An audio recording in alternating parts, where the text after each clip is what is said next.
Hello everyone, कैसे हैं आप सब लोग। मेरा नाम है अक्षय कुमार शर्मा और आप देख रहे हैं गुरुकुल फीचर मेकर।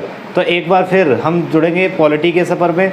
काफ़ी समय से मैं क्लास नहीं ले पा रहा था, कुछ बच्चे कमेंट्स कर रहे थे, फ़ोन भी किए थे काफ़ी लोग। तो मैं आपको बता दूं कि मेरे पैर में चोट लग गई थी, जिसके कारण मैं स्टूडियो नहीं आ पा रहा था और आपकी क्लास थोड़ी बाधित हुई कुछ समय के लिए, ठीक है। लेकिन अब आपकी क्लास कंटिन्यू चलती रहेगी। तो जुड़ते हैं। जैसे कि मैंने आपको बताया था कि लास्ट टाइम तक हमने संविधान का भाग 1 और संविधान का भाग 2 उसका सफ़र तय कर लिया था। आज हमारा भारतीय संविधान का भाग 3 मौलिक अधिकार बहुत ज़्यादा इम्पोर्टेंट, बहुत ज़्यादा क्वेश्चंस बनते हैं। लेकिन जितने भी क्वेश्चन बनते हैं सारे की सारी आपको फैक्ट के थ्रू और जितना भी रिलेवेंट इससे जुड़ा हुआ तथ्य है वो सब आपको आज क्लास में पढ़ा दिया जाएगा, ठीक है। एक क्लास में आप पूरे मौलिक अधिकार के बारे में जान पाएंगे, ठीक है। तो सबसे पहली बात आती है कि मौलिक अधिकार हैं क्या। तो आपको बताएं कुछ ऐसे अधिकार पर्सनल जो उस देश के व्यक्तियों को, नागरिकों को दिए जाते हैं, ठीक है। जैसा कि एक व्यक्ति घूम रहा है, उसको बाउंडेशन लगा दी कि आप क्यों घूम रहे हैं, चलो भाई। बार बार सरकार विभिन्न प्रकार से अपनी अपनी बाउंडेशन लगा देती है, लेकिन जो अधिकार उसको दिया गया है सरकार के द्वारा, ठीक है, उसको उससे नहीं छीना जा सकता, वंचित नहीं किया जा सकता, ठीक है। तो वो सारे अधिकारी के कहलाते हैं मौलिक अधिकार। लेकिन मौलिक अधिकार की लिमिटेशन होती है। क्या लिमिटेशन होती है उसको हम पढ़ेंगे विस्तार से, ठीक है। पहले मैं आपको ब्रीफली संक्षेप में सारी बात बताऊंगा, फिर हम एक एक अधिकार के बारे में आपको विस्तार से एक्सप्लेनेशन करेंगे। जैसा कि मैंने आपको पहले भी बताया था कि सारे कंसेप्ट इस तरीके से पढ़ाए जाएंगे कि आप ग्रुप डी से लेकर PCS तक का आप बड़े आराम से कवर कर पाएंगे। जो बच्चे इसको देख रहे हैं वो PCS में भी बिल्कुल आपका रिलायबल ये आपका रहेगा कोर्स, ठीक है, पॉलिटी का पूरा। देखिए, सबसे पहले बात आती है कि मौलिक अधिकार आपसे पूछा जाएगा सबसे पहले कहाँ दिए गए, ये किस व्यक्ति ने दिए, ठीक है। तो आपको बताएं सबसे पहले मौलिक अधिकार की जो बात की गई है वो की गई है ब्रिटेन देश में। क्वेश्चन पूछा गया है कि सर्वप्रथम किस देश में मौलिक अधिकार दिए गए हैं, तो ध्यान रखना सर्वप्रथम दिए गए हैं कहाँ पर, ब्रिटेन में। और कब दिए गए हैं, आपके 1215 ईस्वी में, ठीक है। तो 1215 ईस्वी में ब्रिटेन के महाराजा हुआ करते थे जॉन ने ही क्या किया, वहाँ की जनता के लिए कुछ अधिकार दिए और वो अधिकार एक पत्र के माध्यम से, एक अधिकार पत्र उन्होंने जारी किया। और पहली बार दुनिया में जनता को अधिकार दिए गए कुछ काम करने के लिए, कुछ उनकी आज़ादी के लिए। तो इसलिए उस अधिकार पत्र को क्या कहा गया, मैग्ना कार्टा, जिसका मतलब होता है महाधिकार पत्र। उसको अधिकार पत्र नहीं, उसको कहा गया महाधिकार पत्र। तो ध्यान रखेंगे सर्वप्रथम मौलिक अधिकार कहाँ पे दिए गए, ब्रिटेन में। किसके द्वारा, राजा जॉन के। और कब, 1215 ईस्वी में। 3 क्वेश्चन यहाँ से बन गए, ठीक है। लेकिन अगर क्वेश्चन ये पूछा जाए कि सर्वप्रथम मौलिक अधिकारों को लिखित रूप में किस संविधान में जो मौलिक अधिकारों को ऐड किया गया लिखित रूप में, वो कहाँ, कोई ब्रिटेन का लिखित संविधान नहीं है। आपको मैं पहले ही बता चुका था ये सारी बातें, ठीक है। तो सर्वप्रथम बार जो ये लिखित रूप में लिए गए हैं वो लिए गए हैं अमेरिका के संविधान में। 1791 में यूएसए यानी कि यूनाइटेड स्टेट ऑफ अमेरिका, संयुक्त राज्य अमेरिका में पहली बार संविधान में लिखित रूप में मौलिक अधिकारों का वर्णन किया गया। तो यदि पूछा जाए लिखित रूप में मौलिक अधिकारों का वर्णन कहाँ पे किया गया है, अमेरिका। अगर पूछा जाए मौलिक अधिकार कहाँ पे दिए गए सर्वप्रथम, तो ब्रिटेन। दोनों बातें समझ रहे होंगे, ठीक है। अगर आप इस बात को समझ गए होंगे तो कभी भी इसमें आपकी गलती नहीं होगी। तीसरा मुद्दा, अगर आपसे पूछा जाए कि भारत में जो संविधान में मौलिक अधिकार हैं भाग 3 में, ये कौन से देश से लिए गए हैं, ठीक है। तो जब मैंने संविधान के स्रोत पर आए थे तो वहाँ पर मैंने आपको ये सारा बताया था कि मौलिक अधिकार का वर्णन कहाँ से लिया गया है, अमेरिका के संविधान से। हमने अमेरिका के संविधान से मौलिक अधिकारों को लिया है, ठीक है। ये क्वेश्चन भी कई बार पूछा गया है। अब बात करते हैं मौलिक अधिकार के प्रकार। तो जैसा कि मैंने आपको बताया कि भाग 3 में मौलिक अधिकारों का वर्णन है अनुच्छेद 12 से लेकर 35 तक। अनुच्छेद 12 से लेके 35 तक क्या है, मौलिक अधिकारों का वर्णन। तो क्या क्या है किस आर्टिकल में, इसके बारे में विस्तार से बताऊंगा, लेकिन अभी आप संक्षेप में समझेंगे, ठीक। सबसे पहले आता है आर्टिकल 12। तो 12 में है राज्य की परिभाषा। राज्य की परिभाषा क्या है कि जहाँ जहाँ इस भाग 3 में राज्य शब्द यूज होगा उसका मतलब क्या होगा, आप आर्टिकल 12 में समझेंगे। अभी मैं आपको विस्तार से बताऊंगा, लेकिन अभी आप संक्षेप में समझें। थोड़ी देर बाद आपको बिल्कुल एक एक आर्टिकल का एक्सप्लेनेशन दिया जाएगा, उस पर व्याख्या दी जाएगी जितनी ज़्यादा दी जा सकती है, ठीक है। और अनुच्छेद 13 में मूल अधिकारों से असंगत तथा उनका अल्पीकरण करने वाली विधियाँ। यानी कि यदि कोई ऐसा कोई कानून है जो मौलिक अधिकारों का उल्लंघन करता है तो हमारे सुप्रीम कोर्ट और हाई कोर्ट को ये पावर है कि वो उस कानून को वहाँ से जीरो कर देंगे, वहाँ से उसको ख़त्म कर देंगे, उतना भाग उसका ख़त्म कर देंगे जितना भाग उस कानून का हमारे मौलिक अधिकार का उल्लंघन करता होगा। ठीक है, तो ये आर्टिकल 13 बहुत ज़्यादा चर्चा में रहा हुआ। आपने देखा होगा गोलकनाथ केस, शंकरी प्रसाद केस में, तो ये उनमें चर्चा में रहा है। अनुच्छेद 13 गोलकनाथ केस है आपका, शंकरी प्रसाद, ठीक है, 1967 में। इन केसों के बारे में मैं चर्चा कर दूंगा लास्ट में आपकी, ठीक है, क्या मसला रहा था इनसे जुड़ा हुआ। तो 12-13 ये हो गए, क्योंकि 12 से लेकर 35 तक है, तो बाकी आर्टिकल्स में क्या, तो ये मौलिक अधिकारों के प्रकार हैं। पहला आपका है समानता का अधिकार, उसमें समानता से रिलेवेंट बात हुई है। अनुच्छेद 14 से लेकर 18 तक समानता का अधिकार है, और 14 से 18 तक जो आर्टिकल है उनमें समानता को लेकर बात की गई है। ठीक है, कुछ अधिकार दिए गए हैं जनता के लिए, लेकिन मैं पहले बता रहा हूँ यहाँ पर जो राइट्स दिए गए हैं वो लिमिटेशन है। ठीक है, उनका मतलब आप कह सकते हो उल्लंघन नहीं हो रहा है, लेकिन मौलिक अधिकारों का कुछ ना कहीं उनका भी उल्लंघन किया गया, लेकिन उनके पीछे कहीं ना कहीं रीजनिंग है। तार्किक रूप से कुछ न, जैसे आरक्षण रहा, ठीक है, भेदभाव नहीं कर सकते, लेकिन आरक्षण के आधार पर किया जा रहा, तो वो कहीं ना कहीं रीजनिंग है। कुछ पिछड़े हुए लोग हैं, उनको आगे लाने के लिए व्यवस्था की गई है, तो कोई ना कोई मैटर लॉजिक है उसके पीछे। ठीक है, तो आपका पहला क्या है, समानता का अधिकार, अनुच्छेद 14 से 18 समानता की बात की गई है। अभी हम एक्सप्लेन करेंगे एक एक आर्टिकल को, एक एक बात को विस्तार से, कोई भी मुद्दा, कोई भी पॉइंट आपका अधूरा नहीं रह जाएगा। ठीक, मैं पहले ही बोला है कि यदि आप यहाँ पर क्लास ले लेते हैं तो आपको और कहीं भी क्लास लेने की आवश्यकता नहीं, क्योंकि सभी क्लासेस का इसमें समाहित कर दिया गया है। इस क्लास में सब कुछ मैंने सब कुछ डाला है, सारी जानकारी आपको डाल दी है मौलिक अधिकार की। आपको अदर कहीं से पढ़ने की, एक बार एक क्लास ले ली, कंप्लीट सारा कुछ पढ़ा दिया। ठीक है, दूसरा है स्वतंत्रता का अधिकार, अनुच्छेद 19 से लेकर 22 तक स्वतंत्रता की बात, ये कितने प्रकार की स्वतंत्रता हमको दी गई है मौलिक अधिकारों के थ्रू। ठीक है, तीसरा है शोषण के विरुद्ध अधिकार, हमारे देश में शोषण होता है, ठीक है, तो उसमें भी जनता को कुछ अधिकार दिए गए हैं, वो आर्टिकल 23 और 24। चौथा है धर्म की स्वतंत्रता का अधिकार, तो अनुच्छेद 25 से लेकर 28 तक स्वतंत्रता को लेकर बात की गई है। और इसके बाद है संस्कृति और शिक्षा संबंधी अधिकार, जो हमको दिए गए हैं वो अनुच्छेद 29 और 30 में है। और ये आपका बहुत ज़्यादा इंपॉर्टेंट ध्यान रखेंगे भाई, संपत्ति का अधिकार, अनुच्छेद 31 छठा अधिकार था, लेकिन अब इसको क्या कर दिया गया है, इसको अब निरस्त कर दिया गया है। ठीक है, कब निरस्त किया गया, किस एक्ट के तहत निरस्त किया गया, अभी आपको विस्तार से सारी जानकारी दी जाएगी। ठीक है, अभी हमारा मौलिक अधिकार नहीं है, ये हमारा आर्टिकल 301 के तहत संपत्ति का अधिकार बन गया। ठीक, कानूनी अधिकार बन गया, कानूनी, ये संपत्ति का अधिकार जो है ये कानूनी अधिकार बन गया।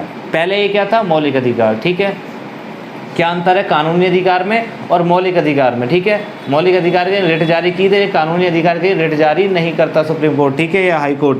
इसके बारे में अभी आपको विस्तार से बताऊंगा। अगला है भी 7वां संवैधानिक उपचारों का अधिकार। ठीक है, सबसे ज़्यादा इम्पोर्टेंट है इसके तहत। ठीक है, हमको सीधा सुप्रीम कोर्ट जा सकते हैं जब हमारे किसी मौलिक अधिकार का उल्लंघन होता है, किसके तहत, आर्टिकल 32 के तहत। ठीक, और इसी आर्टिकल 32 को मैंने आपको बताया था संविधान की आत्मा भी कहा था, लेकिन किसने कहा था, डॉक्टर BR अम्बेडकर। ये क्वेश्चन पूछा गया है कि डॉक्टर भीमराव अम्बेडकर ने किसे संविधान की आत्मा कहा है, तो अनुच्छेद 32 को। ठीक है, और उसके बाद में भी हम ये मौलिक अधिकार मूल हो गए 33, 34, 35, उनमें भी कुछ विशेष अधिकार दिए गए हैं। ठीक है, आपका जो सैन्य विधियां लगाई जाती हैं किस क्षेत्र में, वो क्या व्यवस्थाएं होती हैं, उन सब के बारे में हमको पढ़ाना है। जो पुलिस या फिर जो हमारी सेना में अधिकारी होते हैं, उनको कुछ मौलिक अधिकारों को उनके वंचित किया गया है। ठीक है, जैसे वो ग्रुप नहीं बना सकते, यूनिटी नहीं बना सकते। ठीक है, तो वो क्या मसला है उसकी भी हम चर्चा करेंगे। तो अभी हम विस्तार से शुरू करते हैं अनुच्छेद 12 से लेके 35 तक का पूरा प्रोफार्मा। ठीक है, आप विस्तार से जानेंगे। आप इस सारी जानकारी को आप नोट कर लें, बहुत सारे क्वेश्चन यहाँ से निकल के आएंगे। ठीक है, तो आप इसको पॉज करें वीडियो को और ये सारा कुछ नोट कर लें। ठीक है, और इसके बाद मैं आपको समझाऊंगा आगे का बिल्कुल ब्रीफली और विस्तार से। इसको पॉज करके आप नोट कर सकते हैं। तो देखिए, जैसे कि मैंने अभी आपको बताया था कि अभी हम विस्तार से चर्चा करेंगे एक एक आर्टिकल की। ठीक है, पूरी जानकारी आपको दी जाएगी। अभी मैंने आपको संक्षेप में बताया था मौलिक अधिकार में क्या क्या है। ठीक है, कितने प्रकार के हमें अधिकार दिए गए हैं। ठीक है, और आर्टिकल 12, आर्टिकल आपका 13 क्या है। ठीक है, तो उन सब के बारे में अभी विस्तार से जानकारी करेंगे, क्रम से उठाएंगे हम। सबसे पहले हम बात करते हैं आर्टिकल 12 की, अनुच्छेद 12 की। स्टार्ट यहीं से करते हैं। देखिए, अनुच्छेद 12 में है राज्य की परिभाषा। अब बहुत से बच्चों के दिमाग में आया होगा राज्य की परिभाषा, राज्य क्या है भाई, और फिर मौलिक अधिकार में क्यों रखा गया, ये तो शुरू में रख देते, ठीक है, ये एक परिभाषाओं का भाग बनाए थे। तो देखो ऐसा कुछ नहीं है, यहाँ पर राज्य की परिभाषा का मतलब क्या है ये आप समझें। देखिए यहाँ राज्य की परिभाषा का ये मतलब है कि जो भाग 3 है मौलिक अधिकार, वहाँ पर अनेक उपबंधों में अनेक मौलिक अधिकारों में बार बार वर्णन करा है, राज्य ये करेगा तो राज्य के खिलाफ ये होगा, या राज्य वो करेगा। तो आप उस राज्य का मतलब ये ना समझें जैसे उत्तर प्रदेश स्टेट जो होते हैं वो नहीं समझें। यहाँ पर ये बताया गया कि उस राज्य शब्द के अंतर्गत यदि राज्य आ गया कहीं पे कि राज्य मौलिक अधिकारों का उल्लंघन करता है तो राज्य के खिलाफ ये होगा, तो राज्य ये नहीं यूपी, ये परिभाषा ये बताती है कि उस राज्य के अंतर्गत आपकी संघीय सरकार यानी कि केंद्रीय सरकार भी आती है, उस राज्य शब्द के अंतर्गत आपकी राज्य सरकार भी आती है, ठीक है, और उस राज्य शब्द के अंदर स्थानीय निकाय जैसे नगर पालिकाएं, पंचायत, जिला बोर्ड, सुधार न्यास, ठीक है, और वो सारी वैधानिक और गैर संवैधानिक संस्थाएं जो सरकार के अंडर काम कर रही हैं जैसे LIC वगैरह, ठीक है, जिनको गवर्नमेंट से अथॉरिटियां मिली हुई हैं, और ऐसी वो निजी कंपनियां भी जो सरकार से मान्यता या लाइसेंस लेने पर चलती हैं, वो सब भी यदि मौलिक अधिकारों का उल्लंघन करती हैं तो वो राज्य शब्द में आती हैं और उनके खिलाफ कार्रवाई की जाएगी। क्लियर हो गई बात है भाई कि कोई भी संस्था, सरकार केंद्रीय, राज्य सरकार, गैर संवैधानिक, वैधानिक, संवैधानिक प्राधिकरण जो होते हैं वो सबके सब के शब्द के अंतर्गत समाये हुए हैं राज्य शब्द। अगर उसे बोलना है कि इस मौलिक अधिकार का उल्लंघन कोई करेगा तो वो सबको एक्सप्लेन नहीं करेगा, वो सिर्फ क्या बोल देगा वहाँ पर राज्य शब्द बोल देगा कि राज्य करेगा। और यदि आपको राज्य का मतलब समझना है तो आप अनुच्छेद 12 पढ़ लो कि राज्य शब्द के अंतर्गत राज्य का मतलब यहाँ पर केंद्र सरकार भी है, राज्य सरकार भी है, आपकी स्थानीय निकाय भी है, नगर पालिका भी है। अब ऐसा हुआ आपके किसी मौलिक अधिकार का उल्लंघन, सपोज दैट आप वहाँ पर गए नगर पालिका में और नगर पालिका में क्या करा, कोई चीज़ बांटी जा रही है, ठीक है, या कुछ काम है और वहाँ पर क्या गया, जो वहाँ पर व्यक्ति बैठा हुआ है वो किसी विशेष जाति का है, तो उसने अपनी विशेष जाति के व्यक्ति को आगे बुला लिया, आपको पीछे रख दिया। तो सिंपल सी बात है भैया, ये यहाँ पे जाति के आधार पर भेदभाव किया गया है, आपके मौलिक, और भेदभाव नहीं किया जाना चाहिए मौलिक अधिकार में, ये वर्णन है, तो आपके मौलिक अधिकार का हनन हुआ तो आप जा सकते हो। तो आप कहोगे साहब आपका मौलिक अधिकार का हनन किसने कराया, साहब नगर पालिका ने कराया, लेकिन संविधान में लिखा हुआ राज्य, तो आपको नगर पालिका, तो यहाँ पर ये आपको फैक्ट समझ में आया कि जो राज्य के अंतर्गत ही क्या आती है, नगर पालिका, वहाँ नगर पालिका राज्य आ गया, तो राज्य का मतलब नगर पालिका भी है, केंद्र सरकार भी है, राज्य सरकार भी है। क्लियर हो गया सारी बातें, ये आपको बता चुका हूँ। और इनमें शामिल जितनी भी इकाइयाँ हैं इनको तब चुनौती दी जाएगी सुप्रीम कोर्ट या हाई कोर्ट में जब ये किसी मौलिक अधिकार का क्या कर रहे होंगे, हनन। जितने भी राज्य शब्द के अंतर्गत आने वाली इकाइयाँ हैं, ये यदि आपके मौलिक अधिकारों का उल्लंघन करते हैं तो फिर क्या होगा भाई, आपका सुप्रीम कोर्ट, हाई कोर्ट आपकी मदद करेगा और उनके खिलाफ कार्रवाई की जाएगी। यदि कोई व्यक्ति पूछता है कि सर एक दुकान है, तो यदि वो दुकान गवर्नमेंट से किसी भी थ्रू संबंधित है, ठीक है, राज्य सरकार लाइसेंस देती है उसको, कोई भी है प्रोसेस उसकी गवर्नमेंट से रिलेवेंट, तो फिर वो राज्य शब्द के अंतर्गत आ गई और उसके खिलाफ आप कार्रवाई कर सकते हैं। क्लियर है भाई, ठीक है। लेकिन आप सोचोगे सर कुछ आरक्षण हैं, महिलाओं को अलग आरक्षण दिया जाता है, ये हमारे मतलब भेदभाव हो रहा, तो जनरली बताएं इसके पीछे लॉजिकल यानी कि तार्किक रूप से हम भेदभाव कर सकते हैं। हमारा संविधान तार्किक रूप से भेदभाव करने की अनुमति देता है, उसके पीछे कहीं ना कहीं रीजनिंग होनी चाहिए, ठीक है। तो आशा करता हूँ आप राज्य की परिभाषा समझ गए होंगे। आप ये सारी जानकारी नोट कर सकते हैं, पॉज करके वीडियो सारा कुछ नोट कर सकते हैं। मैंने विस्तार से आपको सारी जानकारी दे दी, इसके बाद आपके दिमाग से बात नहीं निकलेगी कि आर्टिकल 12 क्या है, राज्य की परिभाषा क्या है, ठीक है। ये भाग 3 में प्रयोग किए जाने वाले राज्य शब्द को डिफाइन करता है कि उसके अंतर्गत कौन कौन सी इकाइयाँ आती हैं, ठीक है। तो आप इसको पॉज कर लें और आगे हम देखेंगे कि अब आगे आर्टिकल 13 क्या कहता है और आगे के मौलिक अधिकारों के बारे में क्या वर्णन है, इसको नोट कर लेंगे सभी। देखिए अब हम समझते हैं अगला आर्टिकल अनुच्छेद 13। अनुच्छेद 13 में क्या वर्णन किया गया है कि मूल अधिकारों से असंगत तथा उनका अल्पीकरण करने वाली विधियां। इससे क्या तात्पर्य है, देखिए ये आर्टिकल 13 एक ऐसी व्यवस्था करता है जैसे अगर कोई कानून बनाया गया, कोई नियम बनाया गया, ठीक है, और नियम क्या बनाया गया कि जो ये वाहन बांटे जा रहे हैं, एक वाहन बांटने संबंधी नियम बनाया गया और ये बता दिया कि ये वाहन इन जातियों को बांटे जाएंगे सिर्फ, ठीक है, ये कानून बना दिया। तो अब सिंपल सी बात है, जाति के आधार पर यहाँ पर भेदभाव किया गया, तो वो व्यक्ति क्या करेगा, वो जाएगा और हाई कोर्ट या सुप्रीम कोर्ट में गएगा कि भेदभाव हो रहा है किसके आधार पर, जाति के आधार पर। तो फिर क्या करेगा, आर्टिकल 13 के तहत आपका उच्चतम न्यायालय अनुच्छेद 32 और उच्च न्यायालय अनुच्छेद 226 में ये इनको पावर दी गई है। यानी कि सुप्रीम कोर्ट को आर्टिकल 32 में और हाई कोर्ट को आर्टिकल 226 में पावर दी गई है कि वो उस कानून को पकड़ेंगे जो संसद ने बनाया है और उस कानून में से वो भाग शून्य कर देंगे, वो भाग हटा देंगे जो मौलिक अधिकारों का हनन करता होगा। यानी कि जो वाहनों संबंधी एक कानून मैंने अभी एग्जाम्पल दिया तो उसमें से ये हटा देंगे, इस जाति को दिया जाएगा, उसमें ये कर दिया जाएगा ये वाहन सभी जातियों को बांटे जाएंगे।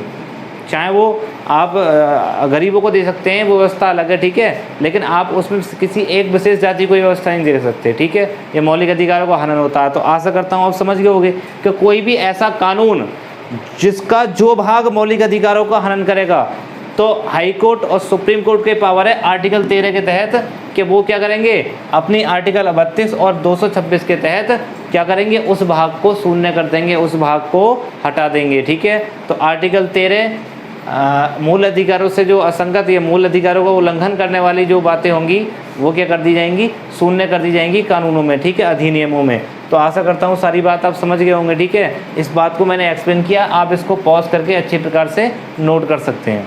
क्लियर है भाई। अब बात करते हैं हम नेक्स्ट आर्टिकल हमारे मौलिक अधिकारों की। देखिए अब हम बात करते हैं मौलिक अधिकारों की। तो मैंने आपको बताया था कि शुरुआत में 7 प्रकार के मौलिक अधिकार हमको दिए गए थे, लेकिन अब हमारे संविधान में कितने मौलिक अधिकार रह गए हैं, 6, ठीक है। एक संपत्ति का अधिकार हटा दिया है, तो उन 6 मौलिक अधिकारों के बारे में आपको पढ़ाऊंगा और जो हटा दिया गया उसके बारे में भी हम चर्चा करेंगे, ठीक है। तो सबसे पहले बात करते हैं समता का अधिकार, ठीक है, या समानता का अधिकार। इसका वर्णन अनुच्छेद 14 से लेकर 18 तक किया गया है हमारे संविधान में, ठीक है। तो सबसे पहले हम सभी आर्टिकल्स को एक एक देखेंगे। तो सबसे पहले हम बात करते हैं अनुच्छेद 14 की, आर्टिकल 14 की, जो किसके अंतर्गत आता है भाई, समता का अधिकार या समानता का अधिकार। तो ये हमको 2 बातें बताता है अनुच्छेद 14, विधि के समक्ष समता और विधियों का समान संरक्षण। तो क्या मीन्स है इनके, ठीक है, क्या मतलब है यहाँ पे। तो सबसे पहले हम बात करते हैं विधि के समक्ष समता।